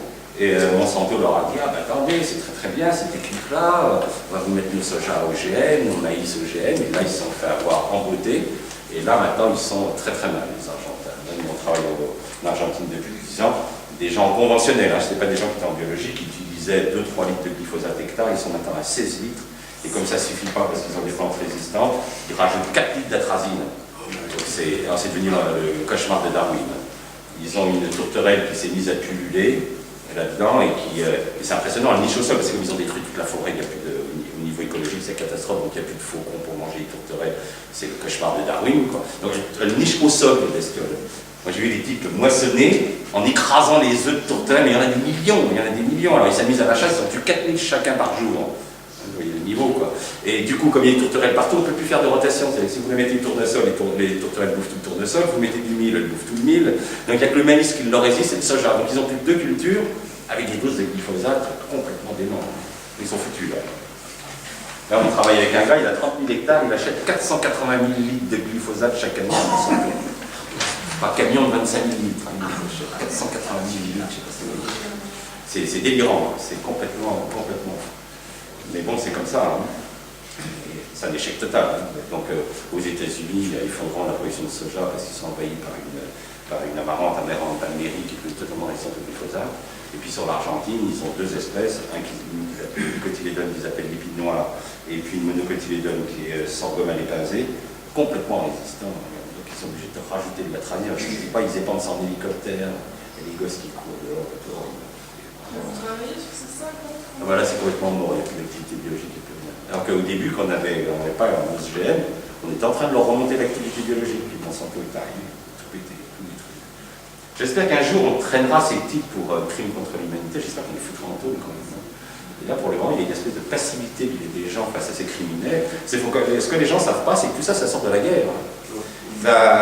L'histoire de la guerre, elle est très simple. Ça a été découvert, les guerres ont commencé, parce que pendant longtemps, les hommes, ils se tapaient un coup dessus comme ça, donc c'était un peu long pour tuer un mec, pour faire recommencer, parce qu'il était solide, il avait des armures. Bon, non, ils s'occupaient, c'est des aristocrates, c'était mignon. Mais les Chinois vont inventer ce qu'on appelle la poudre à canon, en fait, le salpêtre. Et puis au début, ils font des feux d'artifice avec, et puis ils se rendent compte que ça permet de propulser des balles. Ça, c'est beaucoup plus drôle que de faire des feux pour amuser l'empereur. Le problème, c'est que ce salpêtre, il est fabriqué par des microbes dans les caves, et donc pendant des siècles, les militaires ont le monopole des caves. Vous n'aviez pas le droit en Europe de gratter le salpêtre de vos caves, c'était l'armée qui passait tous les ans ou tous les 3 ans, ramassait le salpêtre, mélangeait du charbon et du soufre, et on faisait de la poudre à canon. Évidemment, il n'y en avait pas beaucoup, c'était des canons à un coup, donc les gars, c'était long à remplir, donc c'était messieurs, les Anglais tiraient les premiers, mais je vous en prie, me fait donc, boum, 3 mecs qui tombaient, on rebourrait bien, bon, ils s'amusaient, quoi, ils faisaient juju. Et puis le 19e siècle, qui va être le grand siècle de l'industrialisation, qui va tout industrialiser, toutes les activités humaines vont être industrialisées au 19e, ils veulent industrialiser la guerre, et ils sont très emmerdés parce qu'ils n'ont pas assez de nitrates pour passer à des dimensions industrielles. Et le premier industriel de la guerre va être Napoléon. Napoléon va armer une armée d'1 million d'hommes, ce qui est la plus grosse armée de l'histoire. Avant la Grande Armée, il n'y avait pas personne qui pouvait armer 1 million d'hommes. Donc Napoléon demande à ses scientifiques de lui faire du salpêtre en grosse quantité. Et ces scientifiques travaillent, ils découvrent que si dans la cave on met du fumier, on augmente considérablement la production de salpêtre. Donc Napoléon va construire des salpêtrières, il va construire d'immenses caves très très longues dans lesquelles on va étendre du fumier, et il va produire du salpêtre en grosse quantité, et il va être capable déjà de, comme disait Napoléon, j'ai un crédit de 15 000 hommes par jour. Donc on commence à massacrer, déjà c'est pas encore industriel comme la guerre de 14, mais c'est déjà pré-industriel le massacre napoléonien. On raconte qu'à la guerre d'Austerlitz, après la bataille d'Austerlitz, il y avait des morts partout, il y a un de ses généraux, un de ses maréchaux qui dit aussi, nous avons vraiment perdu beaucoup d'hommes, une nuit de Paris réparera tout ça, répondit Napoléon. Et donc pendant tout le 19e siècle, les 3 grandes puissances, l'Allemagne, la France et l'Angleterre, vont mettre leurs scientifiques sur le problème suivant, c'est que Lavoisier avait montré que l'atmosphère était formée 79% d'azote. Et ils demandent à leurs scientifiques, prenez l'azote qu'il y a dans l'air, ça en quantité énorme, transformez ça en nitrate, et la puissance qui fera ça sera la première puissance militaire. Donc tous les scientifiques s'y mettent, et ces 2 Allemands, Haber et Bosch, c'est pour ça que nous avons appelé les Allemands des Bosch, pendant la guerre de 14, Haber et Bosch vont réaliser la première synthèse industrielle de nitrate en 1903, le temps de préparer les canons et tout. 1914, ils font le premier grand massacre industriel, il y a 10 millions d'hommes qui vont y passer pour pouvoir relancer la sidérurgie européenne, vendre des canons. Et à la sortie de la guerre, on se retrouve avec d'énormes usines, parce qu'à l'époque, il fallait 10 tonnes de fuel pour faire 1 tonne d'engrais. Et donc on se retrouve avec d'énormes usines, parce que les Anglais et les Français ont espionné le procédé Haber Bosch. Haber aura le prix Nobel, parce que quand même, permettre de massacrer 10 millions d'hommes, ça méritait le prix Nobel. D'autant plus qu'il a inventé en plus pendant la guerre le gaz hypérite, qui est le gaz hyper qui va gazer les gars, qui est le premier organochloré. Donc à la sortie de la guerre, l'agriculture va hériter des engrais chimiques qui sont en fait les usines à canon. Il n'y a plus de chair à canon, parce que les gars ils commencent à comprendre, ils ont fini par comprendre qu'on se foutait de leur gueule, aller se faire massacrer devant les mitrailleuses, on ne voulait plus se battre. Et puis les barbelés, on les a mis pour le bétail, ça a permis d'arracher toutes les haies, et puis de fermer le bétail avec des barbelés. Et puis les organochlorés, on n'a pas encore tout de suite compris qu'on pouvait flinguer les insectes avec, donc Haber va continuer à travailler, son gaz hypérique va être transformé en zircon B, qui va servir aux nazis à gazer les juifs, et comme Haber est juif, toute sa famille va être gazée par son propre gaz, les prix Nobel, c'est vrai, vous voyez les karmas de certaines personnes, il va se réfugier en Suisse, mais il va mourir de crise cardiaque, quand même.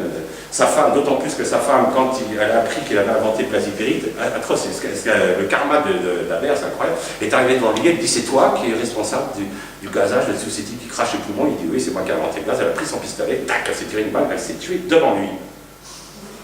Et le gars ensuite, il y a eu toute sa famille massacrée par les nazis par le gaz que lui a inventé. Ce gaz sera fabriqué par 2 grands groupes, le Egenfarben en Allemagne et Dupont de Nemours en Angleterre, aux États-Unis. Dupont de Nemours c'est un juif, c'est quand même intéressant. Dupont de Nemours, une des filles de Dupont de Nemours a épousé un grand nazi, un grand dignitaire nazi, et va aider Hitler en lui livrant par bateau des gaz d'Aclo pour massacrer les juifs. Et à la sortie de la guerre, on se retrouve avec, pareil, des usines énormes qui fabriquent ces composés. Et qu'est-ce qu'on va en faire? On va le transformer en DTT. Et le scientifique qui transformera le zircon qu'a gazé juif en DTT aura le prix Nobel aussi. Le prix Nobel, c'est quand même le gars qui a inventé la bombe atomique, prix Nobel, vous avez inventé le nitrate, prix Nobel, le DTT, prix Nobel. Et c'est l'insecticide qui va débarquer dans l'agriculture. Ensuite, guerre du Vietnam, les Américains sont très emmerdés parce que les Vietnamiens se cachent dans la grande forêt.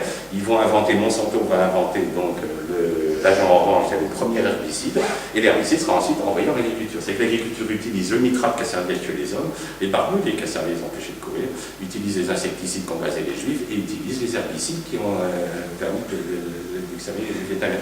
Nous n'utilisons, notre agriculture est une agriculture strictement mortifère, strictement militaire.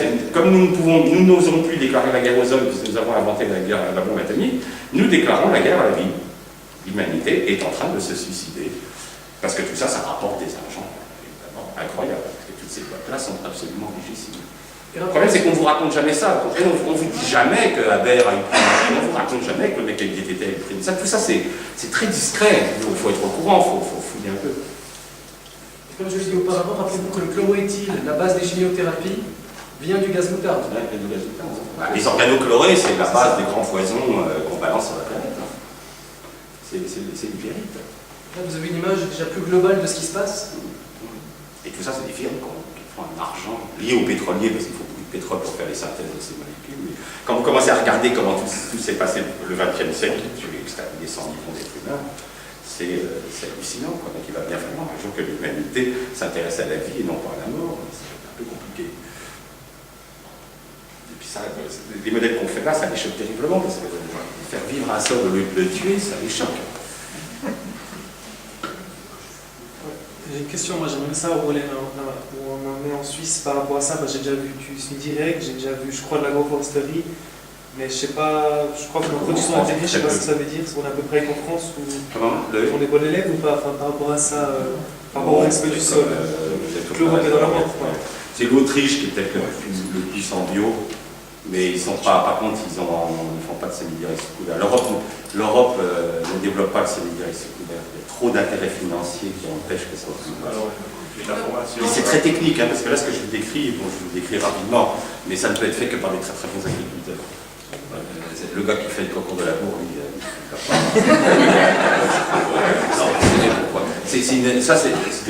jusqu'alors, on ne fait pas d'agriculture, hein, nous faisons de la pétroculture, ce qui n'a strictement rien à voir. Notre agriculture consomme 10 unités de pétrole, 10 calories de pétrole pour faire 1 calorie alimentaire. Pour la première fois, l'humanité fait dépendre sa survie alimentaire d'une ressource qui n'est pas renouvelable, qui est le pétrole.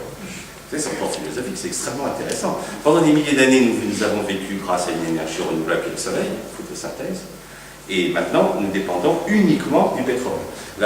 Les tomates hors sol, qui font 99% des tomates que vous mangez, hein, les fraises, pareil, 99% des fraises que vous mangez sont hors sol, 36 calories de pétrole pour faire 1 calorie de fraise, 1 calorie de tomate.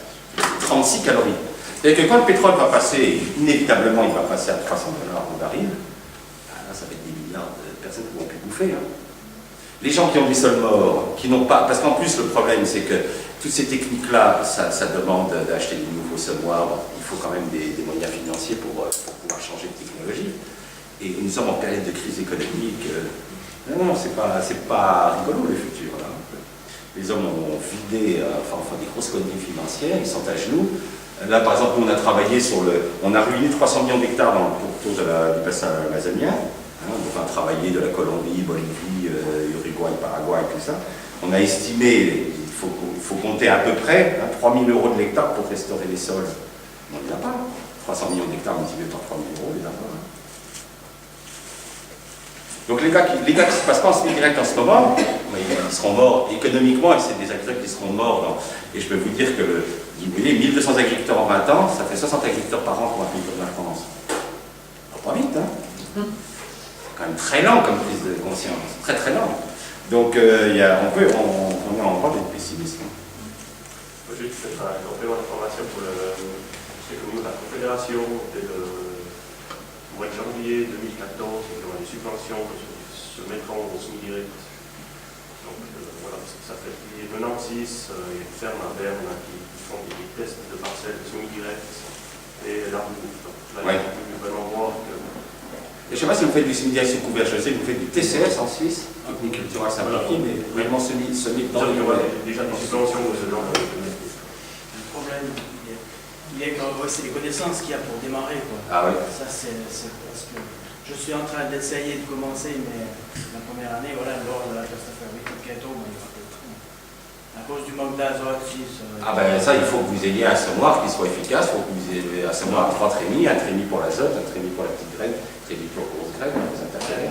Si vous ne mettez pas, de toute façon l'avenir, enfin maintenant c'est ce qu'on fait au Brésil, on enrobe les graines dans les semoirs de semi-direct, c'est qu'on les enrobe avec de l'argile, et dans cette argile on met à manger.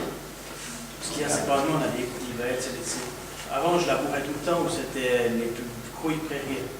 Là, je l'ai fait directement en semi-direct. Ouais. Et puis, je pense qu'il n'y avait pas de trèfle, donc il n'y a pas eu d'azote. Ah bah oui. Ah bah là, vous faites des chutes de rendement, il ne faut surtout pas priver votre plante d'azote au démarrage. Hein. C'est pour ça qu'il nous dit avant.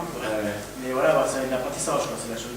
Non, mais c'est pour ça qu'il y en a très peu qui y passent, c'est que comme on les laisse libres, les acteurs, sans les encadrer scientifiquement, il y en a qui se plantent, une fois qu'il est planté, vous savez comment les Américains ont empêché le soja de se développer en Europe. Hein. Ils savaient qu'il y avait un pays en Europe qui risquait de faire du soja et donc de rentrer en compétition avec les usines de margarine américaines, c'est l'Espagne.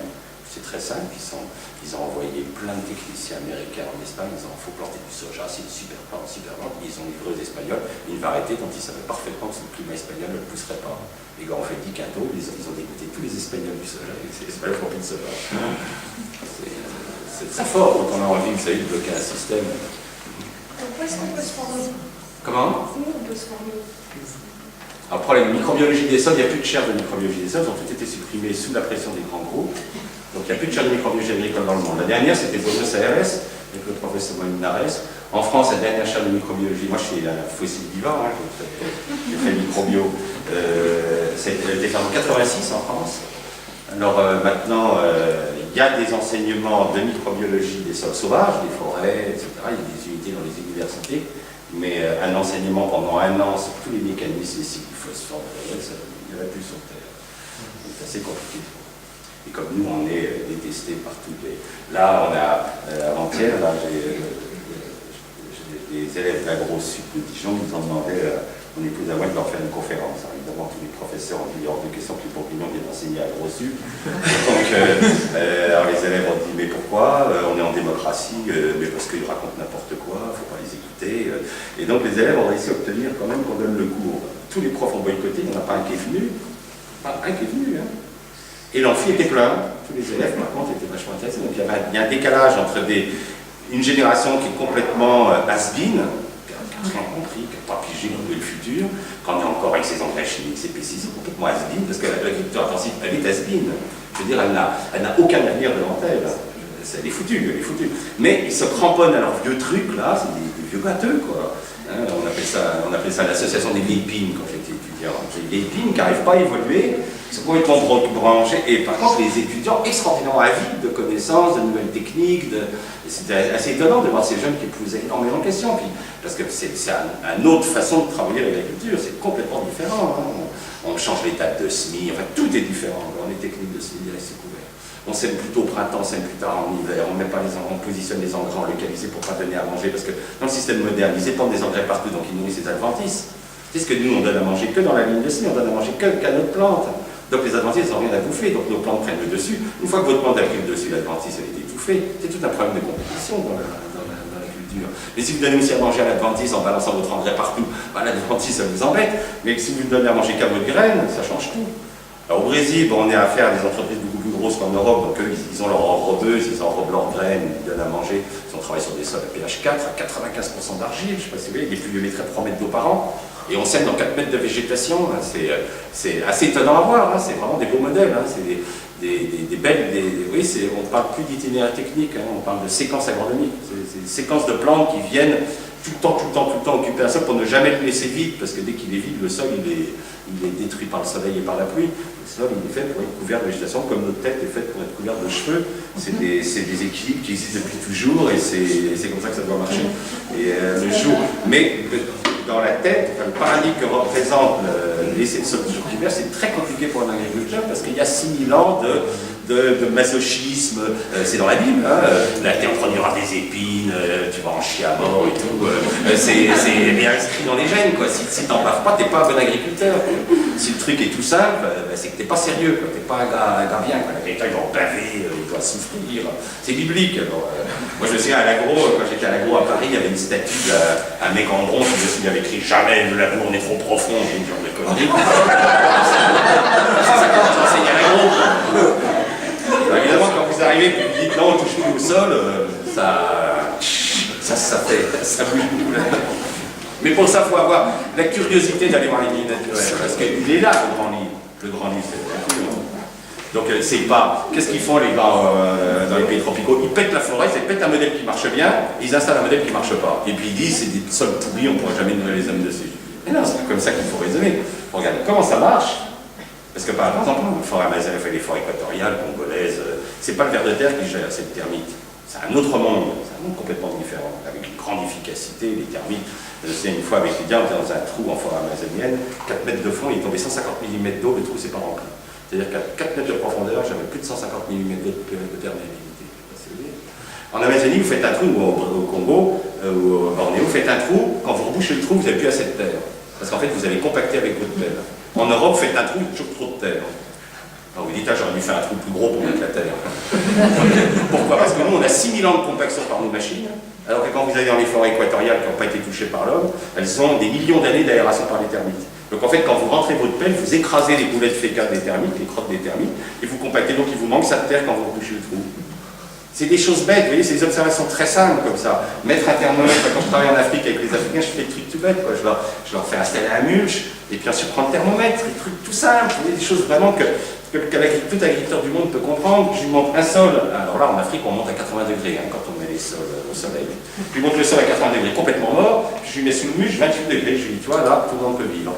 Parce que toi, tu ne tiendrais pas à 80 degrés. Ah non, là, ça, je t'arrête, dis donc, c'est 80 degrés, c'est pas drôle. Donc, je veux dire, c'est des choses simples. Il ne faut pas toujours aller chercher des choses compliquées. Il faut montrer qu'est-ce que c'est que la vie, qu'est-ce que c'est, comment elle marche.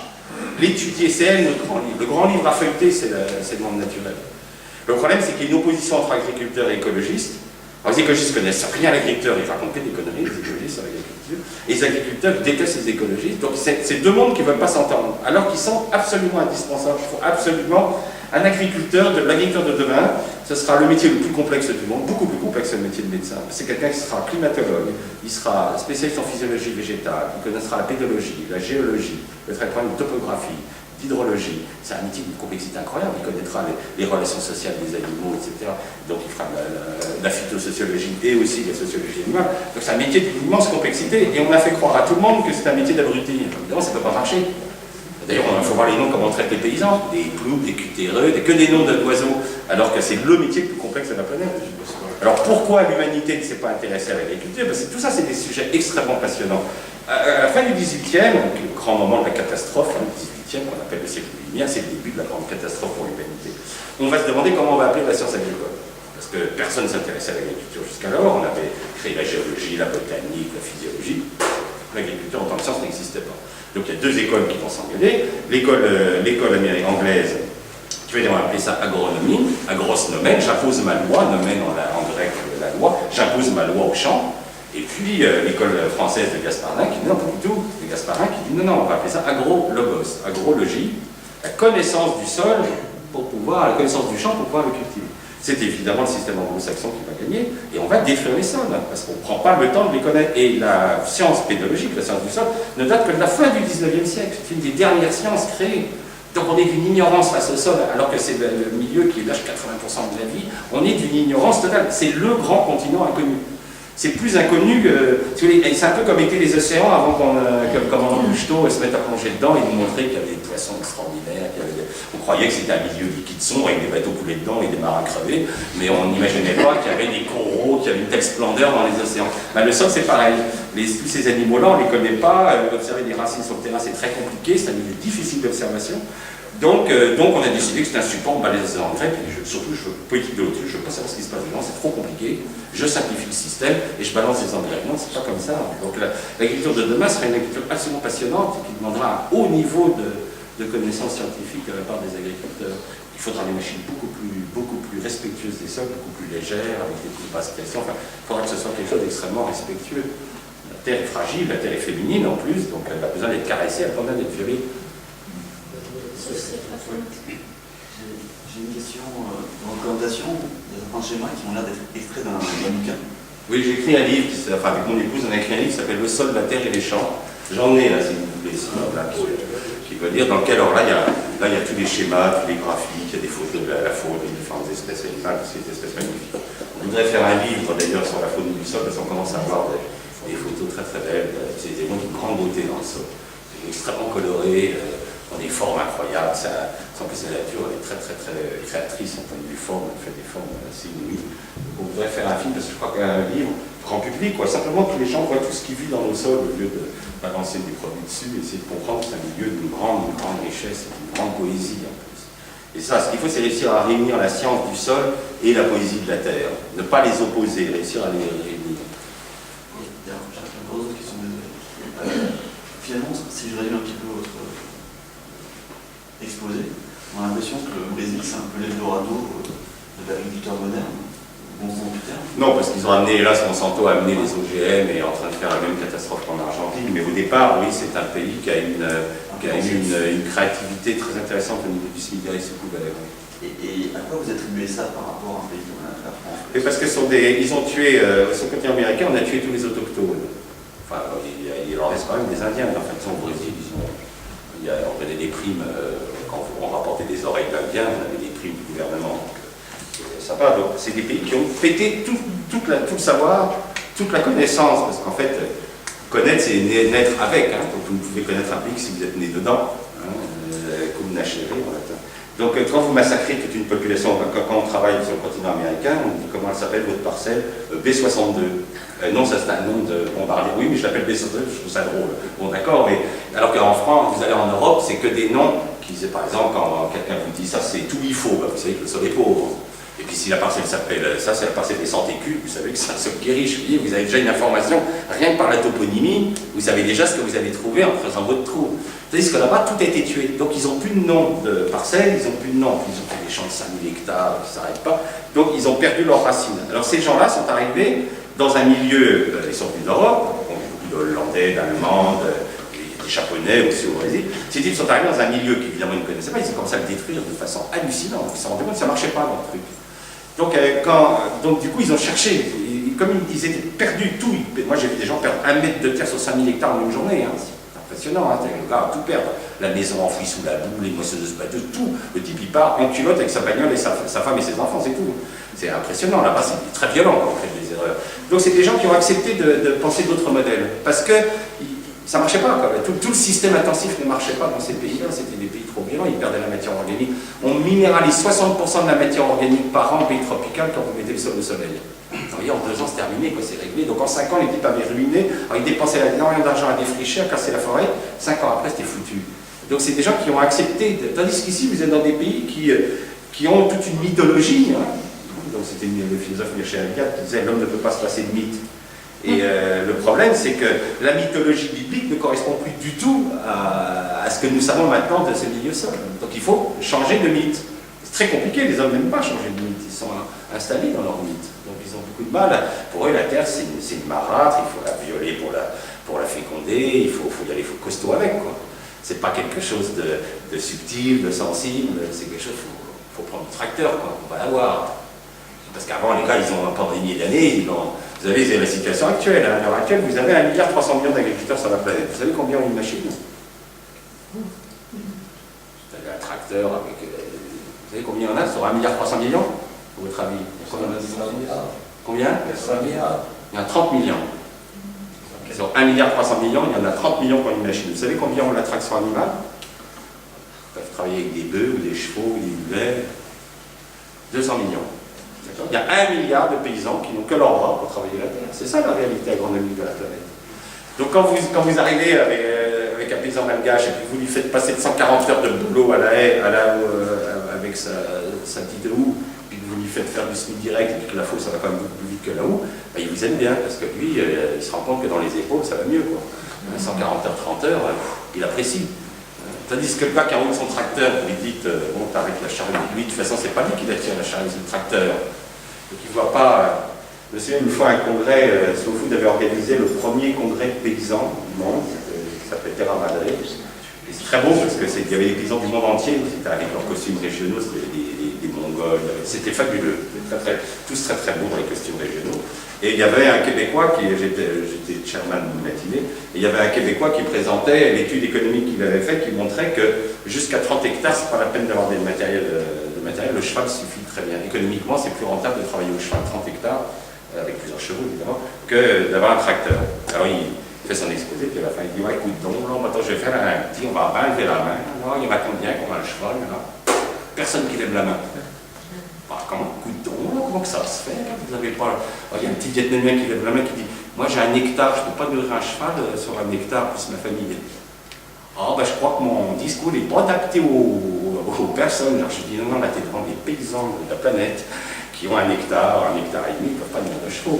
Hein, ils ont que leurs mains et avec ça, il faut qu'ils nourrissent leur famille.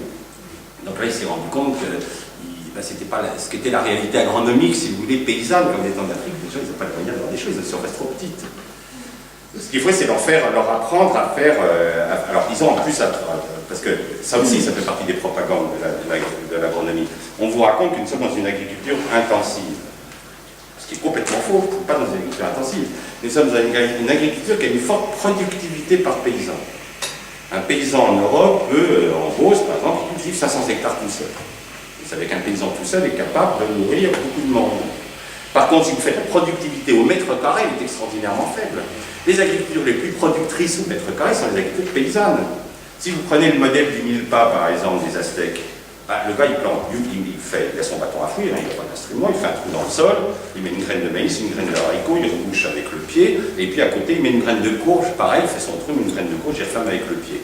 Lui, au même endroit, qu'est-ce qu'il va produire? Il va produire du maïs, du haricot et de la courge. Le problème, c'est qu'il n'y a pas de moissonneuse-batteuse qui ramasse en même temps le haricot, la courge et le maïs, ça n'existe pas. Donc c'est tout manuel. Mais si vous mesurez au mètre carré, il a produit beaucoup plus que le monoculteur américain avec son maïs. C'est pour ça que nous, quand on travaille dans des pays comme le Vietnam, les gars nous disent, nous, on ne veut surtout pas d'agriculture intensive, on a 80 millions de personnes à nourrir sur la moitié de la France, on sait que si on passe au système américain, on meurt tous de faim. Hein, il y a deux pays qui sont intéressants à regarder pour ça, un pays qui jusqu'alors se nourrissait mais ne se nourrit plus, c'est la Chine et les États-Unis, deux pays qui ont 300 millions d'hectares, exactement la même surface agricole. Il y en a une qui a 300 millions d'habitants, l'autre 1,3 milliard. Si les Chinois se mettaient au modèle américain, eh ben, il y aurait 1 milliard de mecs qui crèveraient de faim en Chine. Parce qu'ils seraient incapables de nourrir 5 milliards d'habitants. Et d'ailleurs, la Chine, qui est en train de s'industrialiser, qui est en train d'agrandir, bon, la surface agricole moyenne, c'est 1,6 milliard en Chine, bon, il y a des gars qui commencent à s'agrandir, qu'est-ce qui se passe? Elle est en train de devenir la deuxième importatrice mondiale d'aliments après l'Europe. Et l'Europe, depuis que l'Europe est passée en agriculture intensive, l'Europe ne se nourrit plus. Un pays comme la France, nous avons été les premiers producteurs d'asperges d'Europe, on est en 4e position, on était les premiers producteurs de pommes, on est même derrière la Pologne maintenant. Et la France est passée 3e position agricole en Europe, derrière l'Allemagne et l'Italie, alors que nous avons une surface agricole 2 fois plus importante que l'Allemagne et l'Italie. Pourquoi? Parce que la France ne fait plus du blé du maïs, c'est pas avec ça que vous nourrissez une population. Donc la France importe des poulains, elle importe de la viande, elle importe des fruits, elle importe des légumes, elle ne peut plus nourrir sa population. L'Europe ne se nourrit plus. C'est un échec total. Le résultat de l'agriculture intensive en Europe est un échec total. En plus, comme c'est une nourriture de mauvaise qualité, nous en jetons 40% à la poubelle. C'est-à-dire que ce qui est intéressant, c'est de regarder l'agriculture africaine et l'agriculture européenne. L'agriculture africaine, ils perdent 30% de leur production par mauvaise conservation, parce qu'ils n'ont pas de silo, il y a les insectes qui bouffent, les souris, 30% qui est perdu par mauvaise conservation, et nous, 40% qui part à la poubelle. Il est où le progrès, là? Faut qu'on m'explique. C'est plutôt moins bien en Europe, on en jette 10% de plus qu'en Afrique. Et on arrive à des modèles où les grands groupes veillent à ce que leurs intérêts soient sauvegardés en se fichant perdument. L'autre fois, j'étais dans un lycée agricole près de Limoges, les jeunes apprennent à élever les cochons. Et on est invité à la cantine, on voit à quel point ils mangent mal, les pauvres gamins. Et évidemment, ils remplissent leur gamin, puis après, ils jettent. Je voyais les poubelles qui se remplissaient, puis je dis au directeur de l'école, au moins, pas gâcher comme vous avez des cochons, vous leur donnez. Ah non, totalement interdit par la loi. Ça part à l'incinérateur, et nous faisons venir du soja OGM d'Argentine. Donc, ça veut dire quoi? Ça veut dire que les gamins ont une nourriture tellement dégueulasse qu'on n'ose pas la donner aux cochons. Psychologiquement, vous croyez que des jeunes qui savent que leur nourriture est tellement dégueulasse qu'on n'ose pas la donner à des cochons, vous croyez qu'ils vont être motivés pour faire du cochon, ces gamins-là? C'est impossible. Vous ne pouvez pas motiver des jeunes dans un métier si la production que vous leur donnez n'est même pas digne des cochons. L'autre fois, on est au lycée agricole de Valence où ils font de la pêche et de l'abricot. Pareil, au dessert, ils amènent des danettes. Donc, je dis au directeur quand même, on est en pleine période des pêches. Ah non, pas le droit de toucher, on n'a pas le droit de mettre les pêches et les abricots que les gamins produisent. Alors à quoi ça sert d'avoir des gamins dans des...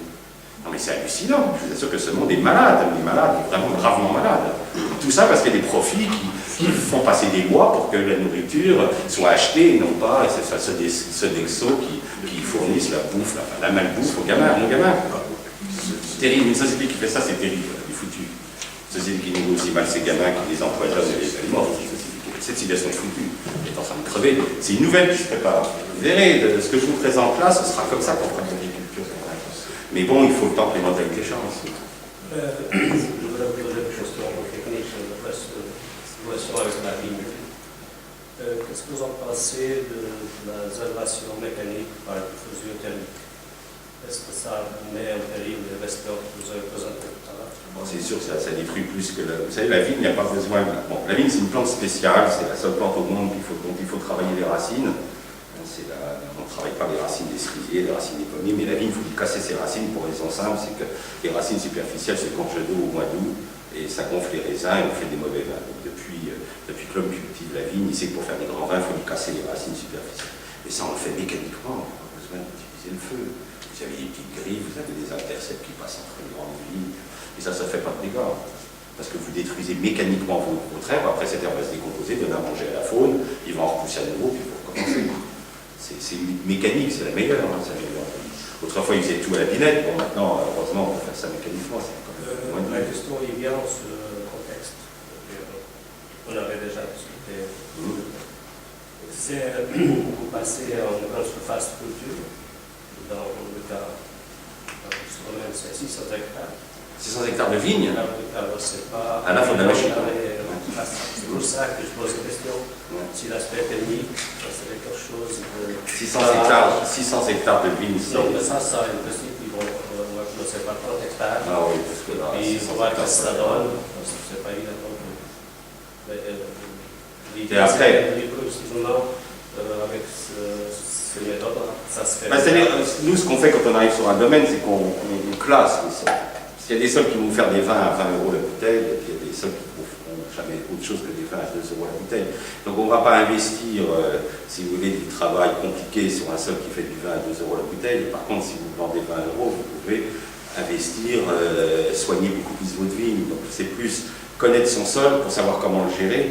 Hein, si vous faites du vin à 2 €, il faut écarter, il faut faire moins de pieds à l'hectare, il faut vous simplifier la vie. Parce que sinon, il n'y aura pas de rentabilité dans la façon de gérer. Le problème, c'est que les anciens, ils avaient ce qu'on appelle la vocation d'un sol.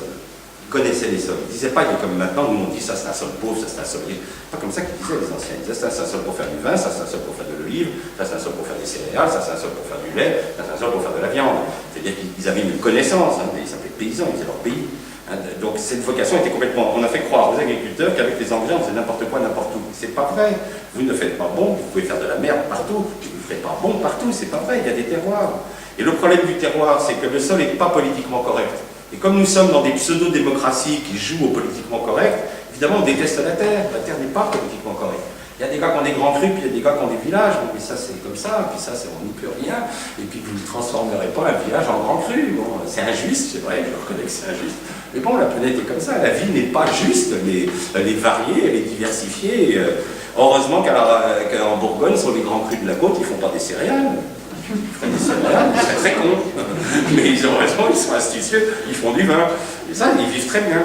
C'est important d'être... Plus vous vous éloignez de la vocation d'un sol, plus vous êtes malheureux. La question que je posais, justement, comment on pouvait éliminer une réserve comme ça. Alors, vous pouvez utiliser un rouleau faca, juste un rouleau faca pour les écraser. Hein. Mais entre les pieds. Par contre, entre les pieds, là, vous êtes obligé de... C'est pour ça que je posais la question, effectivement. Alors, il y a des sols où on peut se permettre de tondre, simplement. Hein. Si le sol est suffisamment profond et qu'il ne fait pas de compétition à la vigne, on peut se contenter de tondre. Le problème, moi, c'est que je ne vois pas votre sol, je ne peux pas vous donner ça. Je ne peux pas à distance vous dire... il faudrait qu'on voit les sols, puis je vous dirai comment on le gère en fonction. Parce que je vois des gens qui sont persuadés qu'ils vont faire un grand vin, alors que le sol, rien du tout. C'est un sol pour faire du maïs.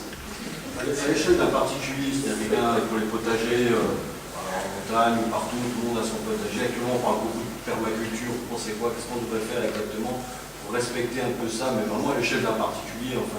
C'est plus compliqué pour un particulier, parce que la vraie permaculture, il faut que l'animal soit dedans, et c'est quand même difficile pour un particulier d'avoir les vaches, les chèvres, les lapins, les poules, parce que plus les animaux sont variés dans une ferme, plus vous pourrez utiliser correctement votre sol, parce que chaque animal a sa place et son rôle dans la ferme.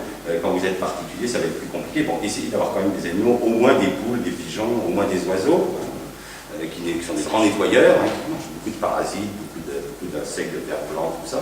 Bon, ça va dire, c'est vrai que le coq, le matin, ça chante assez tôt. Là, il faudrait faire aussi de la semi-direct, alors, comme ça. Ah oui, vous pouvez faire. Alors, le problème du semi-direct pour le particulier, c'est qu'il faut aller à Madagascar acheter des tico-tico, parce que vous n'en trouverez pas en Europe. Ou alors, vous connaissez un forgeron qui sait vous en fabriquer. Alors, autrefois, il y avait, jusqu'à la guerre de 40, on avait ce qu'on appelle les roues semeuses, pour semer directement à travers le mulch les graines potagères, mais ils n'en fabriquent plus en Europe. Ils en fabriquent encore sur le Brésil. Ça vient du sud, on peut encore acheter des roues semeuses.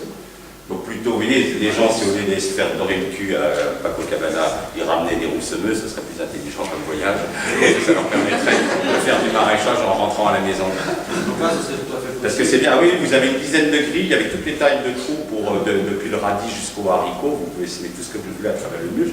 Et puis ce qui est important dans votre jardin, c'est de l'entourer d'une haie la plus variée possible. Donc vous allez dans la forêt qui est autour de chez vous, vous comptez toutes les espèces d'arbres qu'il y a et vous remettez au moins, selon la taille de votre jardin, si possible, au moins un représentant de chaque espèce de la forêt. Vous faites une mélangée, surtout pas le blocos végétal avec du thuya ou du cabeciparis, ça c'est immonde, et puis les résineux tuent les vers de terre, donc pas de résineux dans votre jardin, que des feuillus. Et ça vous servez de source de BRF qui va vous permettre de revaloriser extrêmement rapidement votre sol. C'est ce qu'il y a de plus rapide. Le BRF, c'est ce qu'il y a de plus rapide. Vous mettez une fois une BRF 4 cm, vous n'aurez pas besoin d'en mettre pendant 5-6 ans. C'est vrai qu'on a pas mal de résineux au montagne. Ça, le résineux, vous évitez. Il y a le semis à la volée, c'est bon. BRF en automne, non? Dans le BRF, le semis à la volée, c'est un peu plus compliqué. Parce que c'est le paillage, le mieux, c'est quand même la roue semeuse, parce que ce qui est idéal, c'est de mettre la graine entre le sol et le paillage. C'est là qu'elle germe le mieux. Donc, si vous le faites à la volée, il faudra en mettre plus. Pourquoi on ne peut pas l'incorporer, le BRF? Il ne faut surtout pas l'incorporer, vous avez créé des soifs azotées, parce que vous êtes sur des rapports carbone-azote très élevés. Vous avez créé des soifs azotées, c'est pas... Vos salades, elles ne vont pas aimer. Par contre, c'est pour ça qu'on commence par des plantes peu exigeantes comme la carotte, et puis quand tout s'est décomposé, là, vous pouvez passer aux salades, tout ça. Vous avez oublié 5-6 ans, vous pouvez en remettre un nouveau. Il ne faut pas en mettre tous les ans, c'est pas un compost, c'est pour restaurer la fertilité d'un sol. Pas la même chose. Ça n'a pas du tout le même rôle que le compost qui sert à entretenir un sol. Là, c'est pour remettre des basicomycètes dans le sol, les basicomycètes sont en très mauvais état dans le sol, c'est les réinstaller. Et avec une haie, moi je vois maintenant dans mon jardin, j'ai trop de carbone, j'en file aux voisins, j'en ai trop. En 30 ans, maintenant, j'ai trop de matière organique. Et quand je suis arrivé, c'était un désert. Je fais des oignons grands comme ça, c'est une catastrophe. Maintenant, il y a tout. Comme ça, vous le vendez à quelqu'un quand c'est les départs. Maintenant,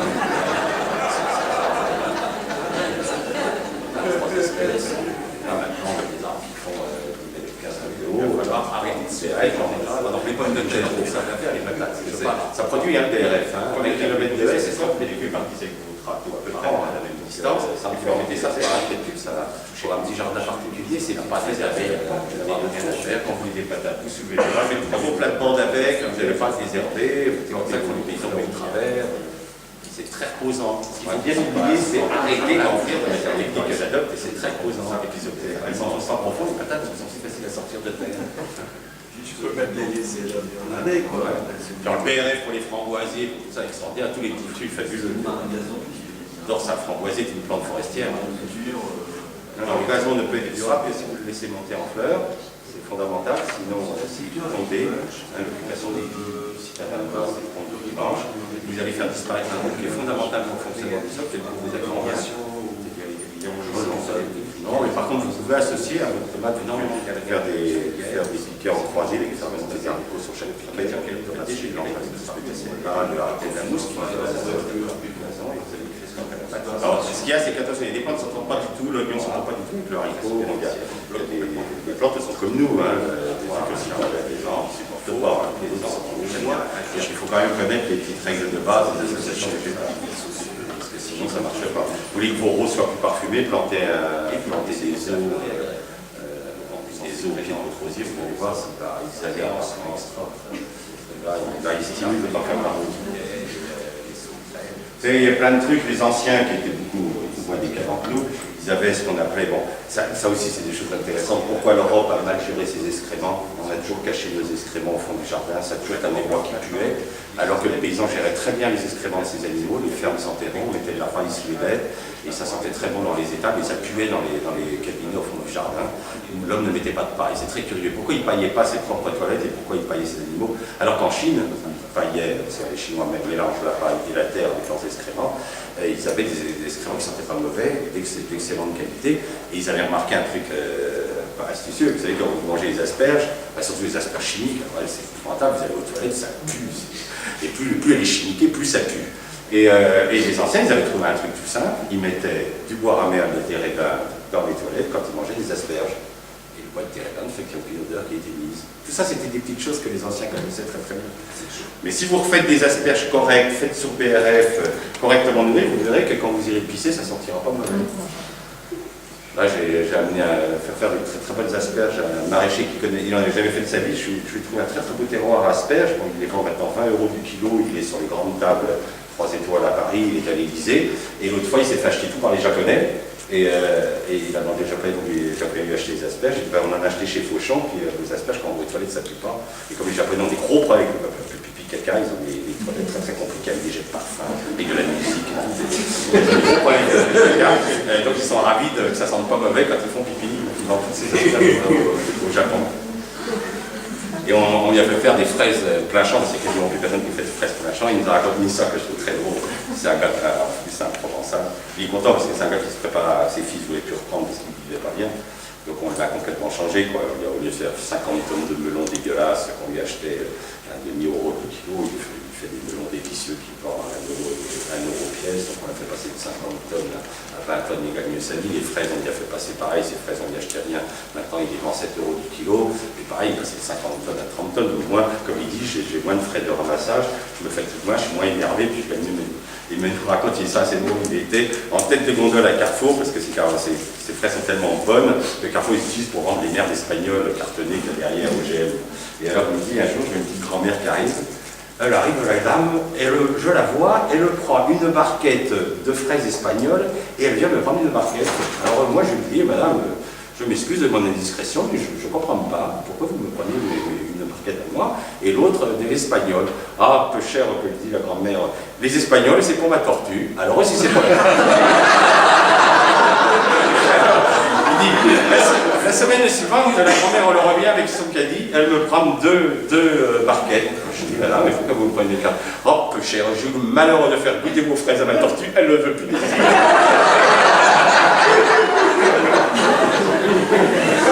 Même la tortue.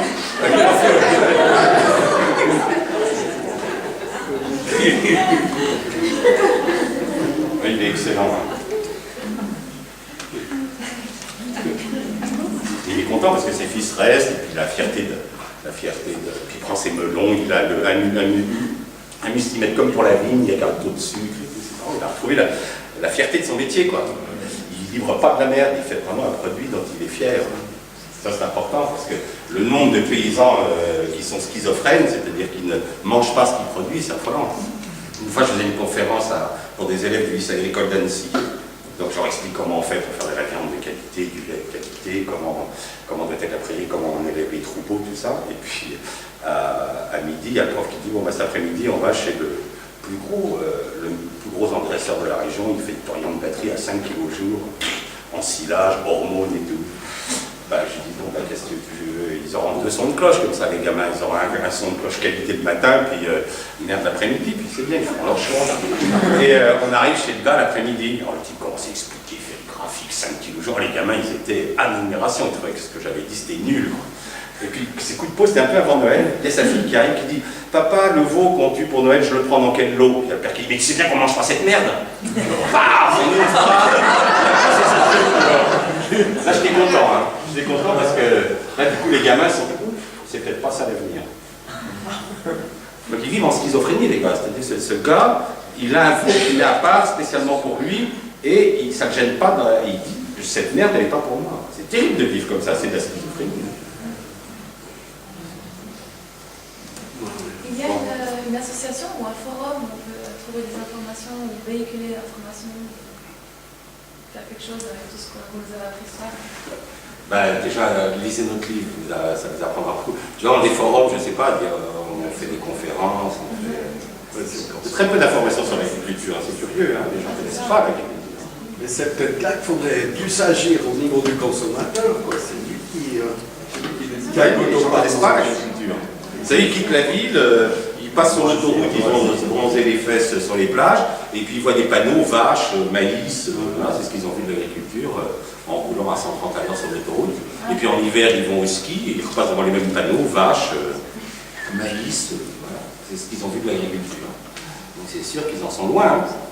Parce qu'on va droit dans le mur, mais le comportement du consommateur, il a quand même changé. Enfin, je vois de plus en plus de gens quand même dans les supermarchés qui ne savent plus quoi acheter, qui regardent d'où viennent les légumes, qui les proposent, qui sont un peu là. Qu'est-ce qu'on fait? Qu'est-ce qu'on fait?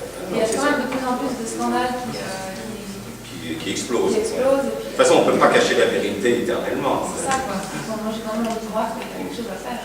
Quoi? Comment? Vous voyez, si vous constatez que l'agriculteur ne mange plus ses fruits et légumes et ses viandes, si vous constatez que le médecin oncologue ne fera pas lui-même sa chimiothérapie, posez-vous les questions. Ce sera à vous de bouger, n'attendez pas que nous... Le gars qui bosse chez Renault et qui n'achète surtout pas de Renault, posez des questions. Dans l'industrie, on pratique ce qu'on appelle l'obsolescence programmée, c'est-à-dire qu'on fabrique des choses pour les rendre pétables le plus vite possible. Vous pensez qu'un ouvrier qui fabrique un truc dont il sait parfaitement que c'est de la merde et que ça va casser tout de suite, hein, puisqu'on calcule exactement, c'est que maintenant un ordinateur c'est 2 ans, une ampoule c'est 1500 heures. Vous pensez qu'il est heureux de son métier? Autrefois, un compagnon, quand il faisait un meuble, vous pouvez vous trouver encore chez les brocanteurs des meubles qui datent de Louis XIV. Lui, sa fierté, c'était de faire un meuble qui allait durer des générations, qui allait se passer en...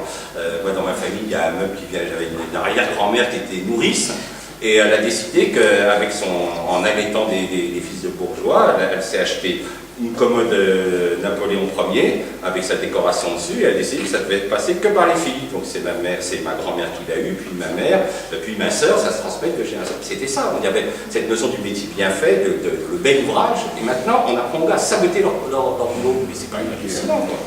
Donc nous formons dans nos écoles des ingénieurs à qui on apprend à rendre pétable un truc qui pourrait durer.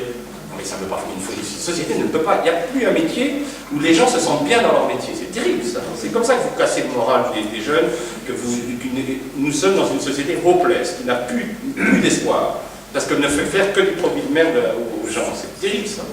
Il faut revenir sur la fierté du métier. Faire un grand vin, faire une viande délicieuse, faire un fruit délicieux qui se conserve, qui ne pourrit pas tout de suite au frigo.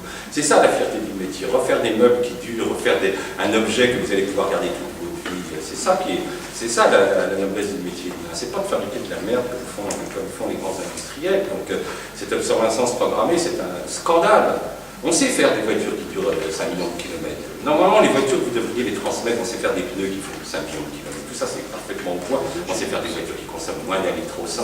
On sait faire des moteurs en porcelaine qui n'ont pas besoin d'huile parce qu'ils commencent à se dilater à 1900 degrés. Tout ça, c'est parfaitement au point. Mais on ne les sort pas parce qu'il n'y a pas de profil, vous comprenez? Je me souviens de ma grand-mère qui s'était achetée, c'était un événement en 1920, elle a acheté son frigidaire. En 1977, elle meurt, que fait maintenant la vérité du frigo de ma grand-mère, elle l'a vendu, puis elle s'est racheté un frigo, 5 ans après il est pété, alors que depuis 1920 jusqu'en 1977, il n'y avait jamais, il avait toujours fonctionné. Donc on sait faire des choses, nous sommes une société nous savons faire des satellites, donc on sait faire des choses qui durent, mais nous les sabotons, nous sommes une société, c'est les nazis qui ont gagné cette société du sabotage. Ça ne peut pas marcher. Psychologiquement, c'est impossible. C'est pour ça que les hôpitaux psychiatriques sont pleins. Il va bien falloir qu'on trouve une fierté de nos métiers. Ça, je crois que c'est Juste une petite question, est-ce que cette qualité est compatible, particulièrement dans la nourriture, avec l'alimentation Bien sûr, bien sûr. Donc on peut nourrir très bien en surpopulation. Bon, tout à fait. Enfin, bon, le problème de la surpopulation, c'est pas l'alimentation qui va être le problème pour la surpopulation, c'est l'énergie et les matières. C'est que quand vous fabriquez des bagnoles qui durent que 5 ans, il y a un moment, alors on ne sait pas quel est le métal rare qui va manquer. Vous savez que toute l'informatique est basée sur ce qu'on appelle les terres rares. Hein. Donc s'il y a une terre rare qui manque, c'est tout le système informatique qui s'écroule, c'est toutes les banques, c'est tous les satellites, c'est toute la communication, mais c'est l'humanité dans le noir. Hein. Donc Donc, et tout ça en gaspille, on jette, mais il y a un moment, alors lequel de ces métaux très rares du tableau de périodique des éléments va manquer? On ne sait pas, on sait qu'il y en a un qui va manquer. Et il suffira qu'il y en ait un qui manque pour que tout le système se casse la gueule. C'est une fragilité absolument incroyable. Alors qu'on ferait du truc éternel, bon, ben, au moins il y aurait toujours la voiture qui démarrerait, parce qu'on sait les faire seul, on sait faire des tanks. On sait pas faire des bateaux seul. Mais je pense que c'est pas par la nourriture qu'elle va s'effondrer, cette civilisation va s'effondrer, parce qu'il y a un moment, il y a un élément qui va manquer, et tout le système informatique va s'effondrer, et comme toute cette société basée sur l'informatique, qu'il n'y a plus de... L'autre fois, je vais à l'agro de Paris pour avoir je voulais avoir les productions de blé en France dans les années 50 jusqu'en 70. J'arrive à l'agro, à la bibliothèque, je dis voilà, je voudrais les annales agricoles françaises. Ah, mais monsieur, on a tout jeté. Comment ça, vous avez tout jeté? Oui, on étudie sur informatique. Ah bon? Bien. Bon, ben, vous me passez l'informatique, bien sûr, on me passe le CD. Je prends le CD, je rends, incompatible avec l'ordinateur.